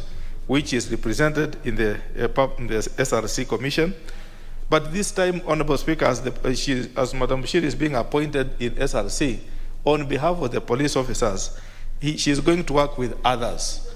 Let it be a unifying position that, Honorable Speaker, she is going to apply her wealth of experience from the administrative angle where she has been, put it together with other human resource officers that are in the commission, and come up with a mix of rules and regulation that will support the unified salaries of public servants. Mr. Speaker, when you look at Madam Mushiri and look at the general position of the police service, we want to ask her that what she has mentioned in terms of counseling. We put, speaking as a member of Budget Committee, the National Security Committee sought some funding to support the police officers, Honorable Speaker, in terms of the mental ill health of the police officers. What is happening, Madam Honorable Speaker, is not an absolute position of ill health like admission in hospital. It simply requires also some counseling. It requires explanations to the police officers. What is it that is happening with them? Why are we seeing that an officer turns a gun to himself? An officer turns a gun to his senior. An officer turns a gun to his neighbor. Honorable Speaker, these are challenging situations which simply calls for counseling and establishment of counseling through a body corporate like a commission which sets the rules on how the social well-being of our officers will be is a good thing. And that's one thing, Honorable Speaker, that we really want her to emphasize and say how are they going to work on it in terms of through SRC as a commission. With that, Honorable Speaker, I beg to support this report and wish that my colleagues also join me in supporting it and voting for it. Thank you, Honorable Speaker, and I support. Honorable Kipyegon Ngeno. That member has taken leave. Let's get to the next Honorable Duati. Sorry, Speaker, I want to contribute to the next. Sorry, yeah. Very well. We shall get to the left. Honorable Makali. Thank you, Honorable Speaker. Honorable Speaker, I also rise to support this important motion, and I want to start by thanking the committee for the good work they have done. Listening to the move of the motion, Honorable Speaker, you realize that this honorable lady has what it takes to do her work. She has academic qualification, she has a necessary experience, and I think, Honorable Speaker, because she has been nominated to represent the National Police Force, it is important, Honorable Speaker, that she carries that brief. You know, Honorable Speaker,